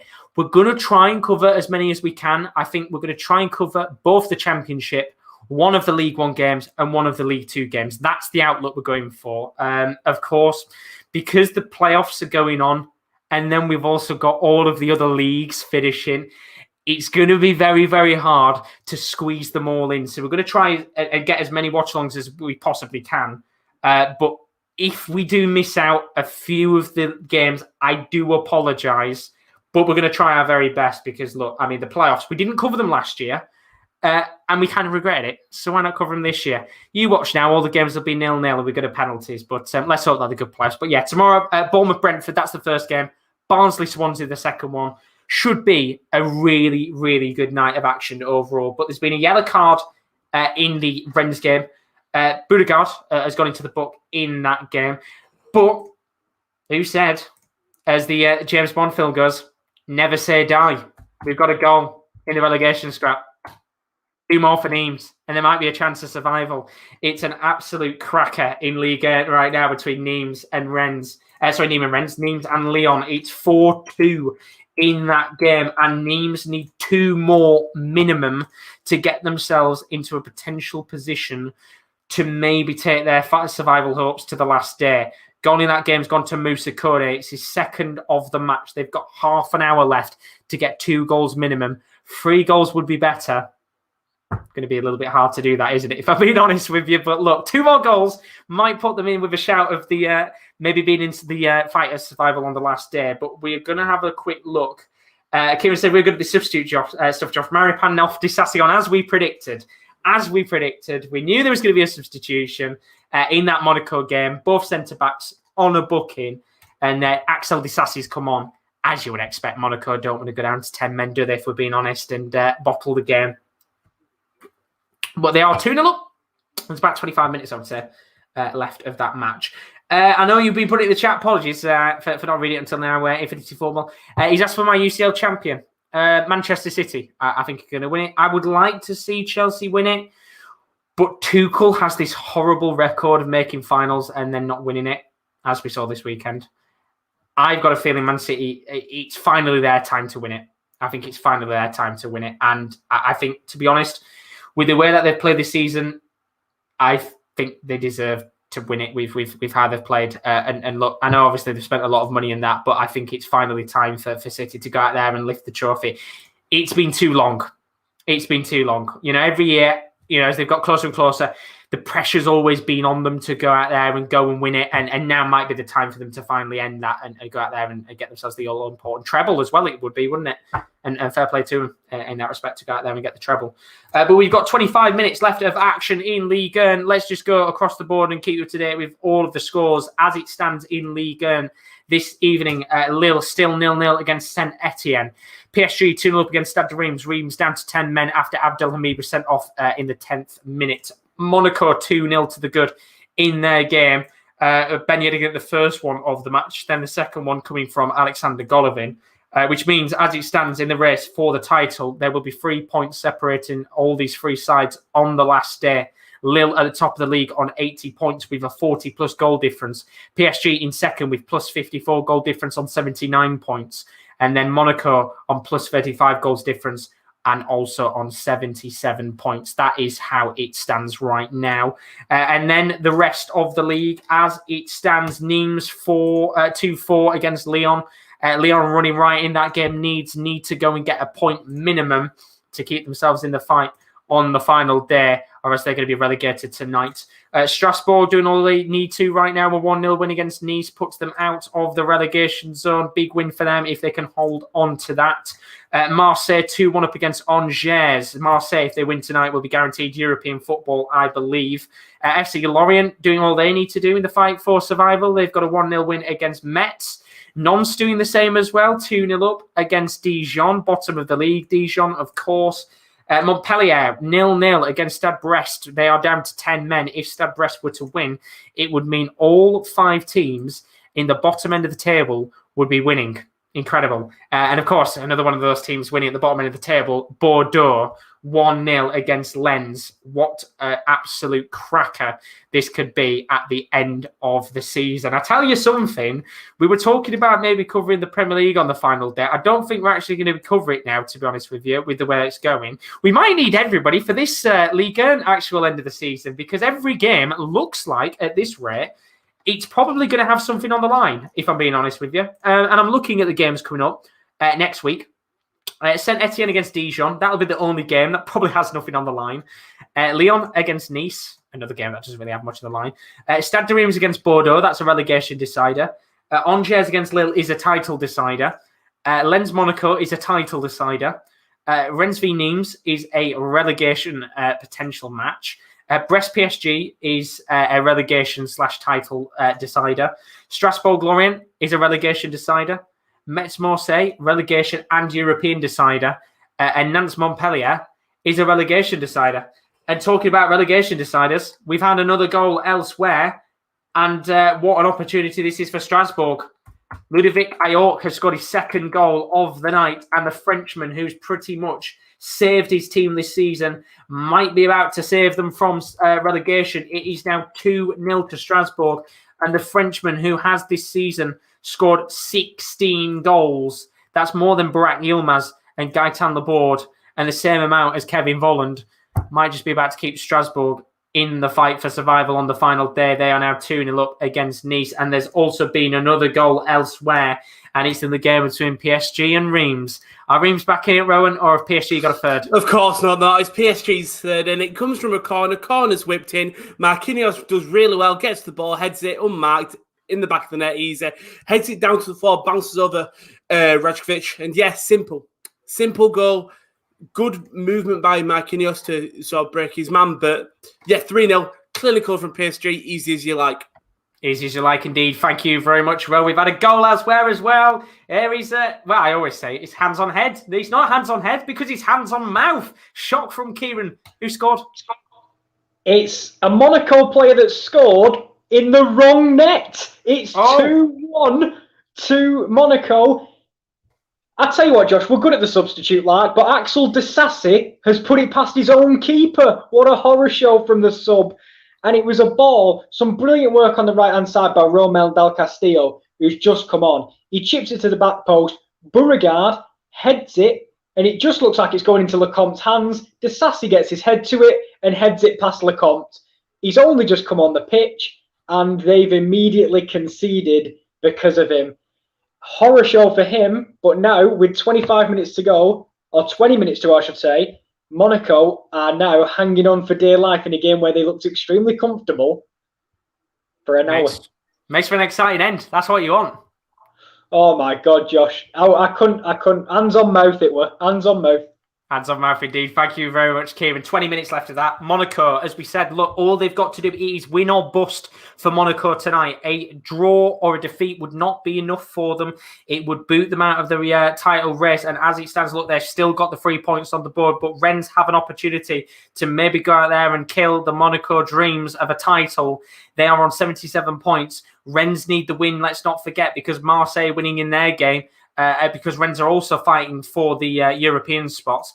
It is a grandstand finish in that match and makes it even more exciting, unlike Lille Saint-Étienne, where, to be honest, this has a really bizarre feel of an end-of-season game. It feels like Lille are on the beach, and I don't know why. There's no sense of urgency.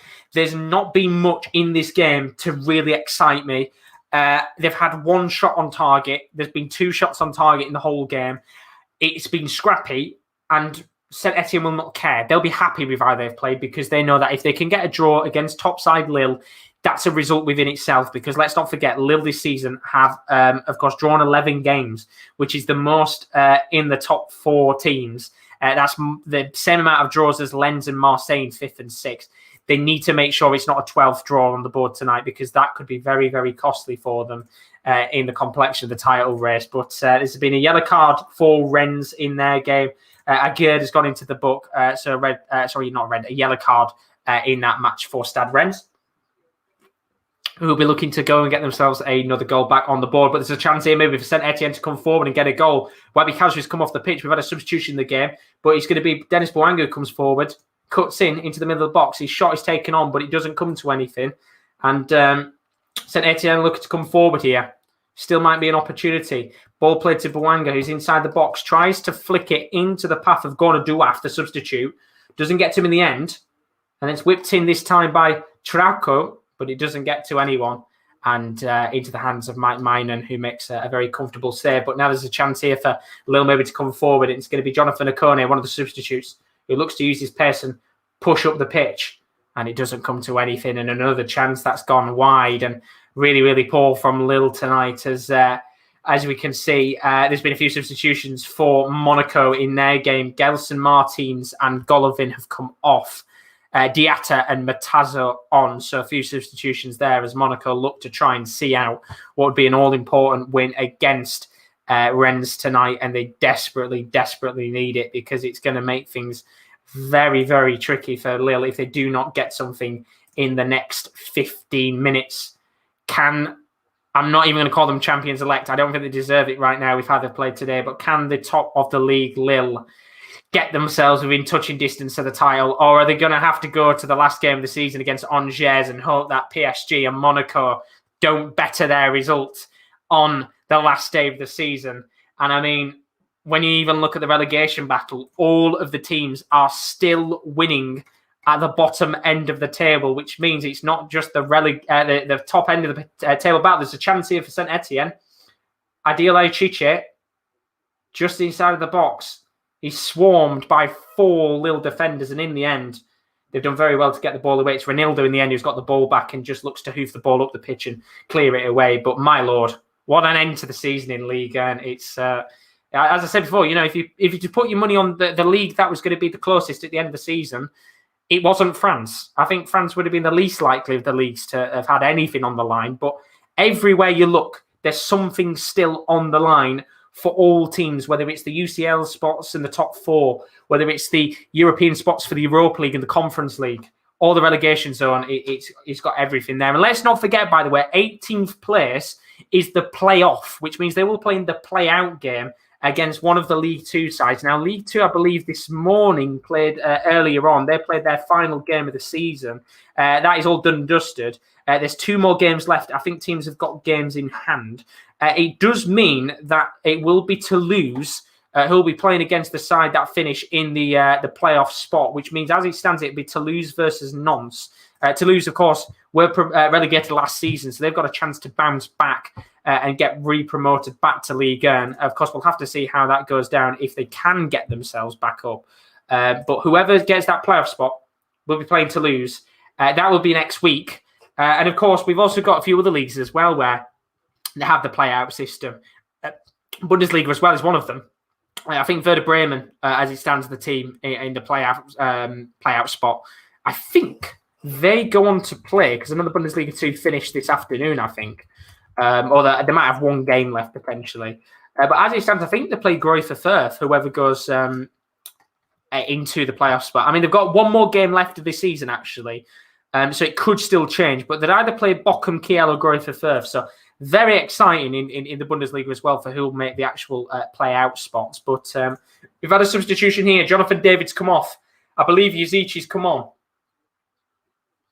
What a time it might be for Yazici, who has time and time again, specifically in the European side of football, scored plenty of important goals this season for Lille. And if now is the time, they need a goal and fast in this game because it's running out very, very quickly. So Yazici on as well. Xhaka also coming on in this game too. And look, at the end of the day, they need something and quick. And here's Renato Sanchez, who goes for the long-range effort, but it's poor from the Portuguese midfielder. It's always going wide of the mark. And again, another shot off target for Lille tonight. Only one shot on target. Is the pressure finally beginning to mount on Lille? If you were watching La Liga early on today, you'll have seen Atletico Madrid very nearly handed a really big opportunity to Real Madrid to win the title, but they had a prime example of a game where it was champions-elect, where they fought hard, dug deep, and got themselves the all-important victory on the board to get them one step away from the title. And LOSC Lille need to do that and fast, because if it does come down to the last day, yes, they've got the points advantage over PSG, but it would mean they would have to win no matter what, because PSG, on the last day of the season, they've got themselves a game against Brest, which, look, if you were thinking of a team you'd want them to play, it's probably not a team like Brest, who are at the bottom end of the table. But we've had a goal elsewhere in the relegation battle, and it is a big, big goal indeed. Now, one of the teams that haven't got anything to play for, that is FC Metz, might have just put Lorient into a very bad position, because it's now 1-1 in that game. Lorient, of course, getting a penalty just before halftime in that match, putting themselves into a pretty decent position to maybe fight for survival. That goal will be absolutely damning to Lorient. They've got about 15 minutes to go and get themselves a goal in that game to push them a little bit further up. That draw will actually put them into the play-out zone, and FC Nantes will move out of the relegation bottom two. And ultimately, they're going to have to do something special here, Lorient, if they want to come back into that game. So a goal there, which changes the complexion of the relegation battle very slightly. But we're going to have a quick talk about the PSG game, because there has been a few substitutions in that match. Paredes, Sarabia and Keane have all come on. Angel Di Maria, Danilo Pereira and Kylian Mbappe all coming off. Of course, PSG now all done and dusted in their game, pretty much sorted. Their next match coming up, what a game that's going to be. It's the French Cup final on Wednesday. Monaco against PSG should be an absolute belter of a match, that one. Should be a really, really good game. And hopefully might see maybe another title maybe for PSG, maybe for Monaco. We'll have to see. But resting up, of course, that game being in midweek, not long to go until we get to that match in a few days' time. But we are down to the last 10 minutes of Ligue in action. How's your nerve? And talking about nerves, how's your nerve, Lorient?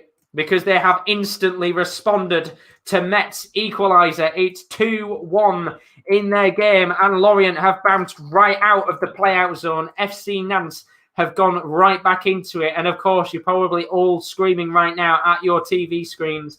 Is it Terem Moffi who scored the goal? The answer to the question is no, it's not Terem Moffi. Jerome Hergalt who scored the goal. It's 2-1 either way, and literally instantly after bouncing into the play-out spot, they've gone right back out of it again, and FC Nantes, who are still winning 2-0, move back into the play-out zone in Ligue 1, and we're back to all 5 teams winning again, which is, well, I'm saying all 5 teams winning.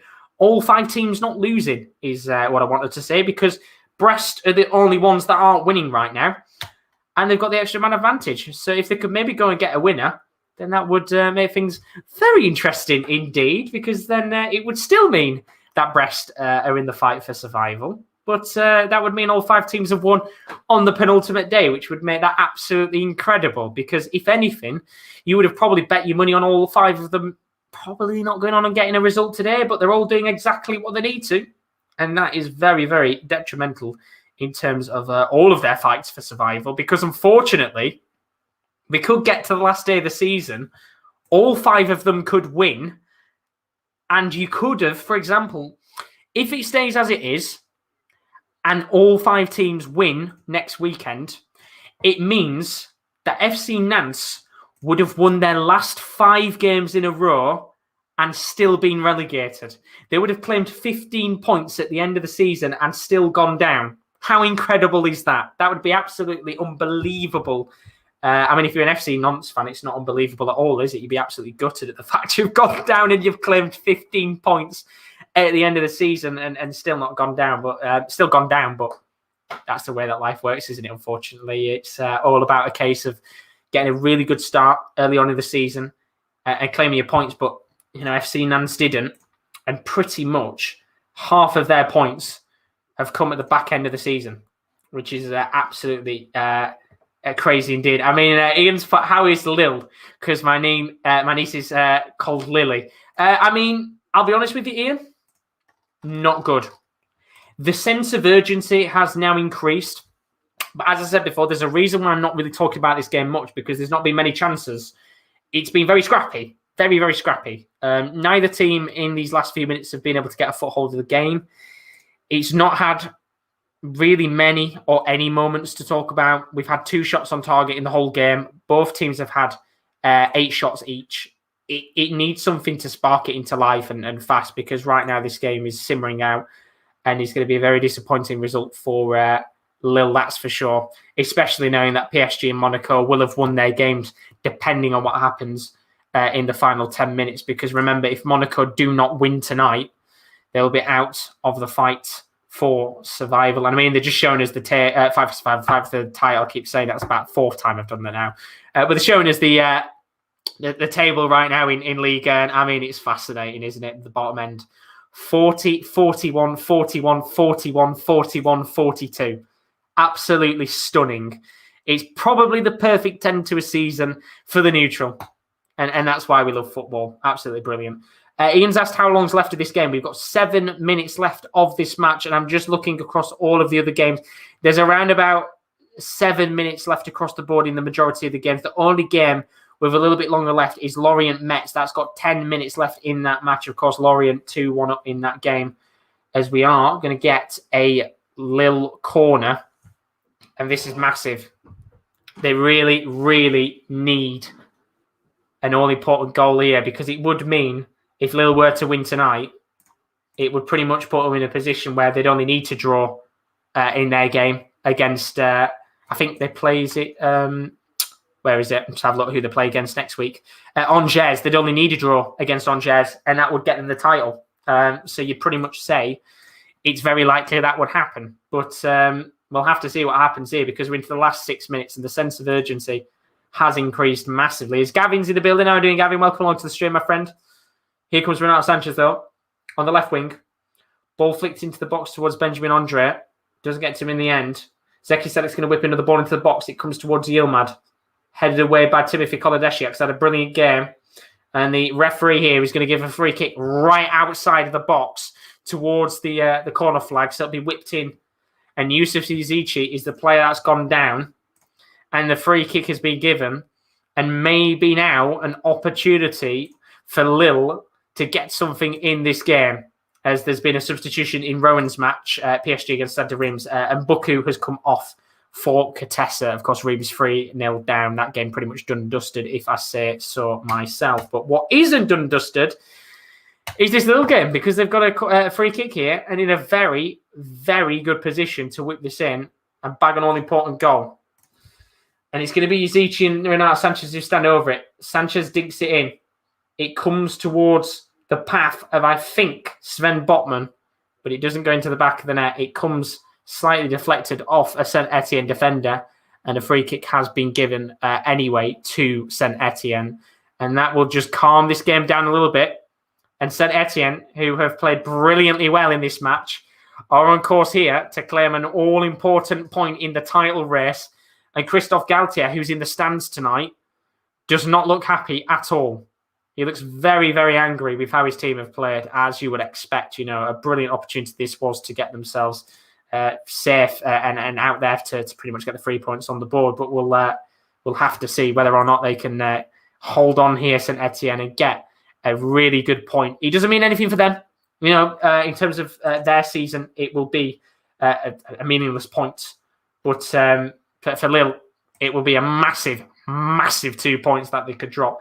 And if they were to drop 3 points and it all go to Saint-Étienne, then that would be catastrophic, because as Kyle said earlier in the stream, because PSG have got the better goal difference, it would pretty much kind of kill Lille's dreams off, to be honest with you.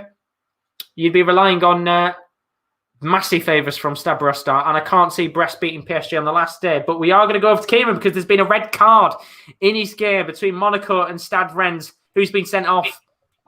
It's De Silva, the centre-back. And I've got to admit, it looks very nasty, because Ballo-Touré is on the floor, literally shaking with the injury. He does not look in a good nick at all. He's literally only just been subbed on, Ballo-Touré. It's just a 50-50 for the ball. De Silva goes over the ball and gets all of the ankle of Ballo-Touré. And the leading centre-half for Rennes has been sent off. Feel like there's going to be a lengthy stoppage, because Ballo-Touré looks in agony on the floor, which is not what you want to see. He's only just come on, and he might have to be replaced. We'll have to see. But yeah, seemed in agony earlier. It's but down to 10 men, Rennes. Sorry about that. No, it's okay. Ian said hi to you and Rowan as well. He said a quick hello to you. I am, mate. I'm all right. Thank you very much. No overturn by VAR. De Silva just goes over the ball, gets all of the ankle of Ballo-Touré, and unfortunately, Ballo-Touré. We'll have to see if he's going to continue, as he's only just come on. But yeah, De Silva off. And the news is going to get worse for them, because a goal's just gone in. Marseille now 2-2 against Angers, which means that they could have been right back in the race if they got a goal back in their game. Romain Torres, 85th minute. They've still got time to win that game, Angers, 2-2. Yeah. Gets back to worse, doesn't it, for Rennes? Yeah, it does. And to be fair, they've definitely been the better team in this second half as well. And they would have feel a point would be fair for their second half performance. Ballo-Touré is up, which is nice to see. He's hobbling, walking very gingerly. And speaking of walking, De Silva's down the tunnel. Yeah, as you would expect. Thank you very much, KL. Still 2-1 in that game, but 2-2 Marseille-Angers means that Marseille are going to be finding themselves maybe going down to the last day for their position now. But for Rennes, look, it was a great chance tonight to get themselves potentially that European spot. They have really let themselves go in this game tonight. However, Nîmes are now relegated. That is now official. Lyon have scored a 5th in that match. It's 5-2, which means that Nîmes will be relegated officially in a few minutes' time. They are going out of the league. A goal for Islam Slimani in that match, and Nîmes goes from bad to worse. 5-2 in that game. But we've got a free kick here for potentially for Lille. It's been given as a free kick. And again, it's in a very good position to whip this in and maybe take the shot on. How crucial this could be. 89th minute, Yazici whips it in and he's caught the post and out of play. Still in, and it was on the line. And that is not, they are absolutely screaming at the referee. Plays continued, but they were screaming at the referee to check that, of course, with his watch, with the goal technology. But it was on the line. Play continues anyway. Zeki Selik whips the ball in, comes towards Burak Yilmaz. Goal line clearance, and it's cleared away. And another moment of nerves. Ball's lobbed in again. Sven Botman comes towards the path. There's a call for a penalty. Referee waves it away. It was Ikone who's gone down. Burak Yilmaz is adamant that's a penalty. But 3 decisive moments in this game late on. And it only took this game 90 minutes to actually come to life as we go into added time in this game. And there is a total of... He's not come up on the screen how much additional time there is, but 4 minutes additional time here for Lille to go and get a winning goal to pretty much put them in a good position to seal the title. But what an opportunity that was from the free kick. I'm just seeing the chance again. It was the call for the penalty. It was the first chance from Yilmaz, and what a block on the line it was. I think it was from So, who just put himself on the line, got his body in front, and kept Burak Yilmaz away from scoring what would be the most crucial goal of Lille's season. And talking about crucial goals, we've had a goal elsewhere. Bordeaux are now 2-0 up on Lens, which means the fight for the European spot is going to get a little bit feisty towards the back end of this last game of the season. It's next week. It's going to go down to that. However, for Bordeaux, it does mean that'll be an all-important 3 points on the board tonight. And in fact, they've just made things even better. It's now 3-0 to Bordeaux against Lens. 2 quick-fire goals in a space of 2 minutes. Has put themselves in a very good position there. They're going to claim all 3 points. Goals from Sabali and Mehdi Zerkan. 2 goals in 2 minutes means that they are going to be getting themselves 3 points on the board. It's full time in the game between Lyon and Nîmes, and Nîmes are officially relegated from Ligue 1. They tried the hardest tonight, but a 5-2 defeat against Lyon means that they're out of Ligue 1. But there's been a goal elsewhere as well. It's the game between PSG and Reims. Is it 4, Rowan? It is 4. It's quite mean this time. Moise Keane gets the Everton loanee. Neymar PSG attacking. Rafinha tries to play it in. Defended well from Reims, and then Neymar wins it back well. Finds Keane, looks for an option, doesn't see it, turns and shoots. Bottom right-hand corner, easy as you like. Neymar's coming again. Pass 1, pass 2. But yeah, easy as like. Convincing performance from PSG. Reims never looked like they were going to be in this game. And PSG have played at 110% tempo this entire game, and it's been rewarded. Being rewarded indeed. Very good win tonight for PSG. Thank you very much, Rowan. Indeed, the goals are flying in at the end of tonight's action because FC Nantes are winning 3-0, but they will still be staying in the relegation zone as it stands. It's crazy. It's mad, honestly. 3-0 they're winning, and honestly, big win tonight for Nantes there. But that means they're going to be staying in the play-out zone, technically speaking, as it stands in that match. But we are down to the last minute of this game between Lille and Saint-Étienne. They're coming forward full-time in Rowan's game. PSG have won 4-0. Monaco on the brink of a 2-1 win against Stade Rennes, but Lille coming forward, and it needs to be a goal. It's now or never for Lille, and they've given a chance here maybe for Saint-Étienne to come forward. It's going to be so. Now Adil Achiche, who's giving the ball away, but he's got the ball back, and the referee is actually going to give a free kick here to Lille at the halfway line. and they're going to take the free kick very quickly. Can they get a late goal and seal what would be the biggest win, surely, in Lille's recent history? Renato Sanchez flicks a ball into the box, and it's a poor cross, and it's out of play for a goal kick. And with 45 seconds left, are Lille about to drop what would be the worst 2 points they've dropped of the entire season? And I can't believe it. It is a real opportunity, you feel, here, where Lille could have got themselves that all-important victory on the board, but it looks like now they are going to be dropping a big 2 points, and there's been another goal elsewhere, and what a result for Nantes tonight. It's now 4-0 in their game. Big win for them. They are still in the play-out zone, but we're into the last 10 seconds of this match, and Lille have got one more chance to come forward here.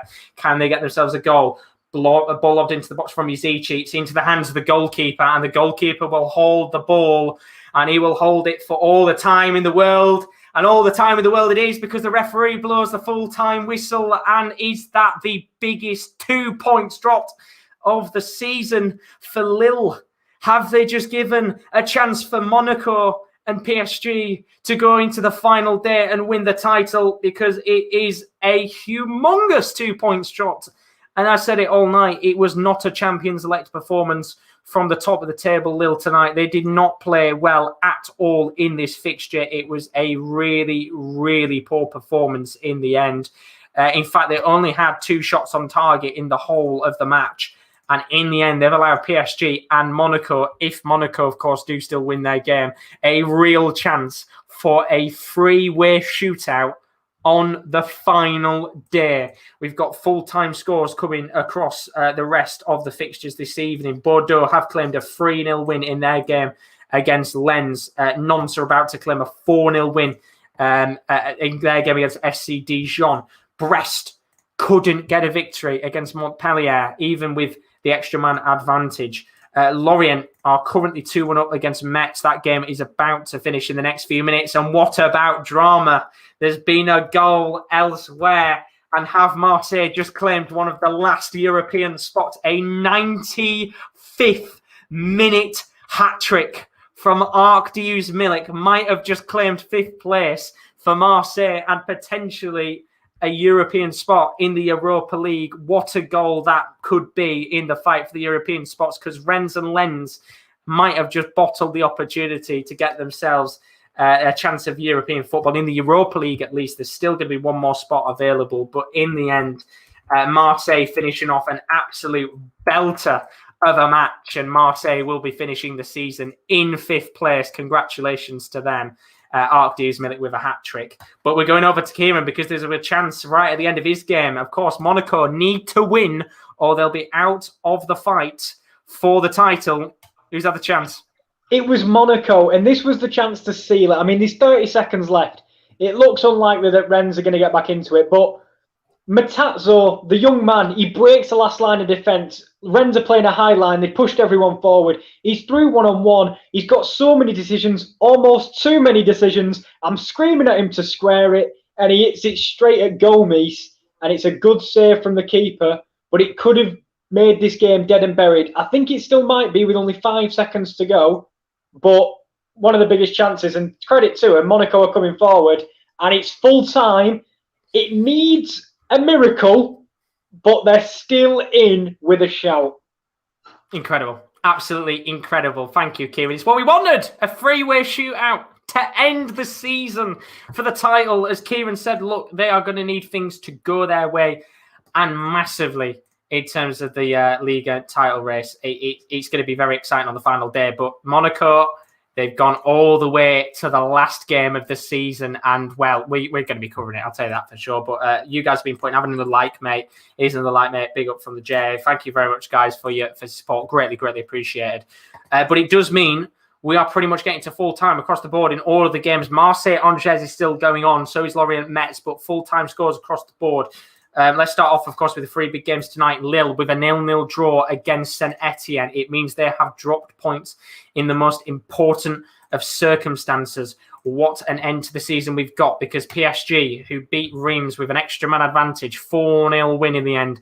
Big result for PSG on the night. Monaco with a 2-1 win against Stade Rennes means that Monaco will be going into the last game of the season with a chance to win the title. A very slim one, but a chance to win the title. Maybe even finishing second, which wouldn't be bad considering the state of play this season.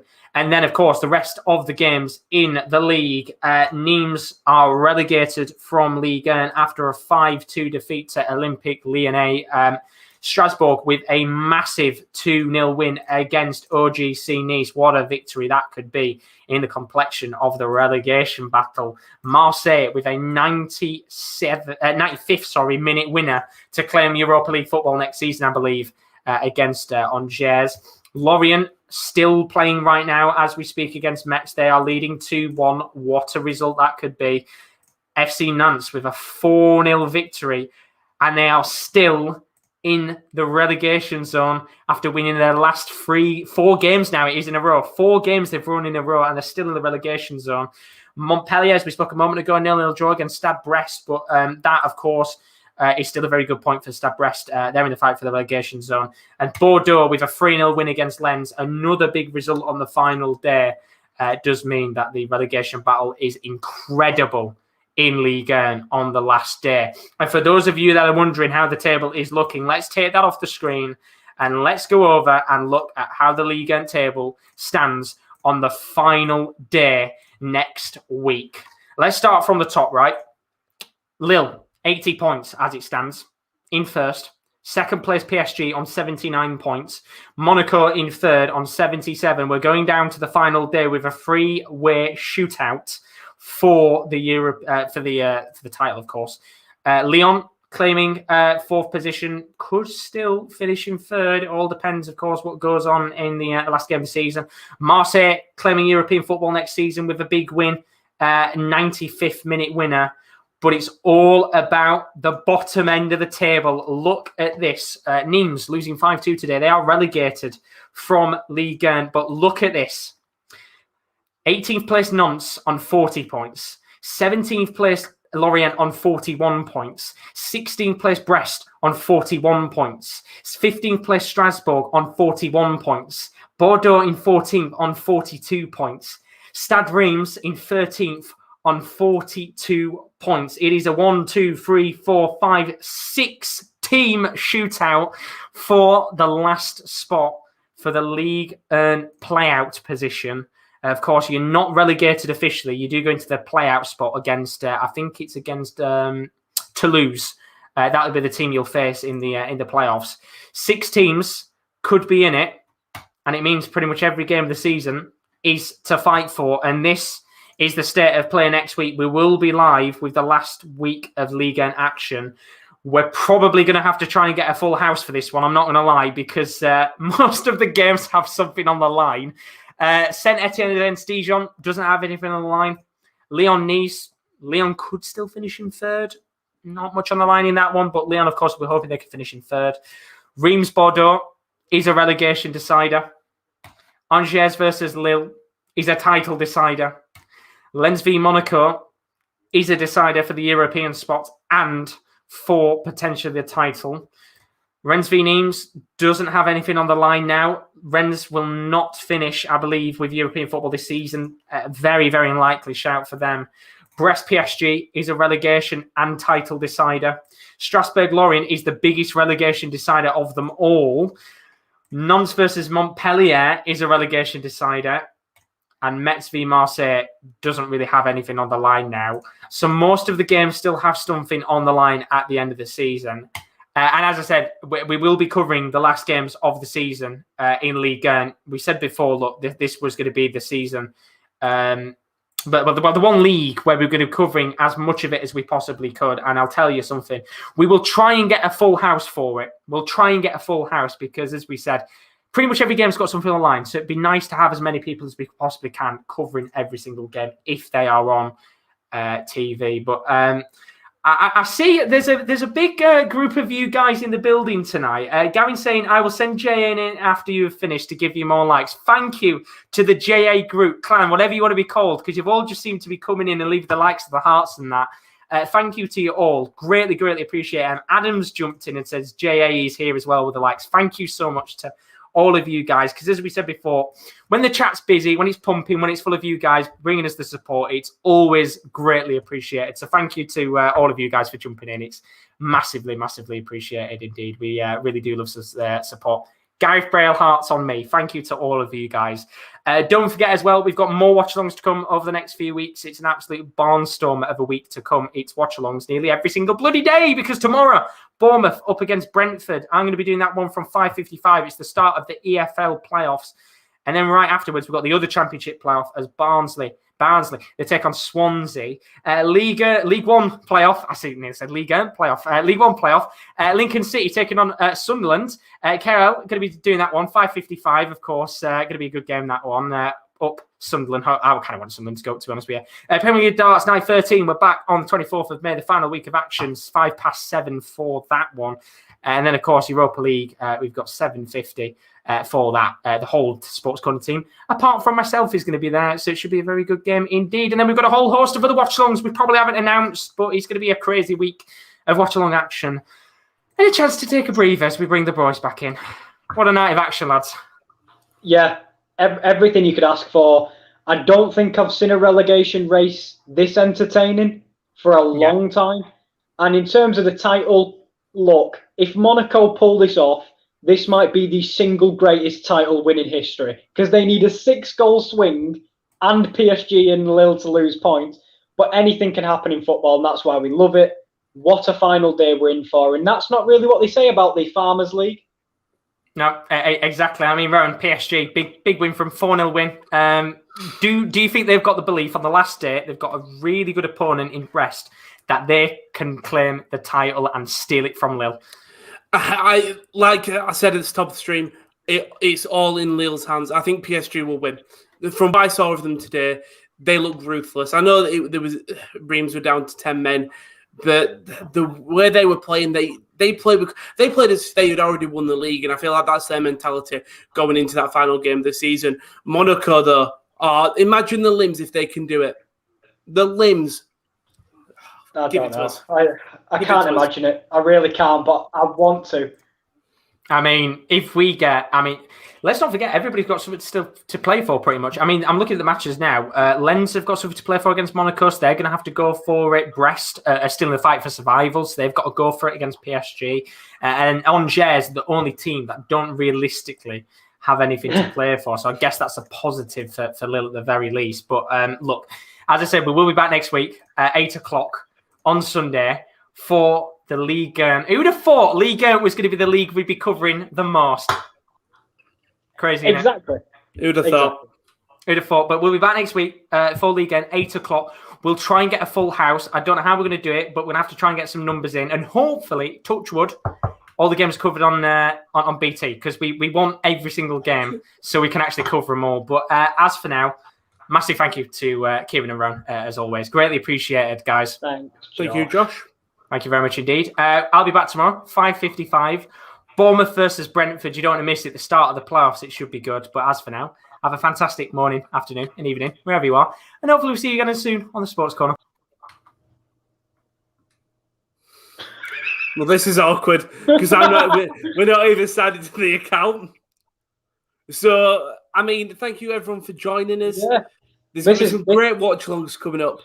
Honestly, I'm really excited for the playoffs that are upcoming. Yeah, honestly, Josh was definitely going to... Here he is. Talk about time when I got booted off. Let's try again. See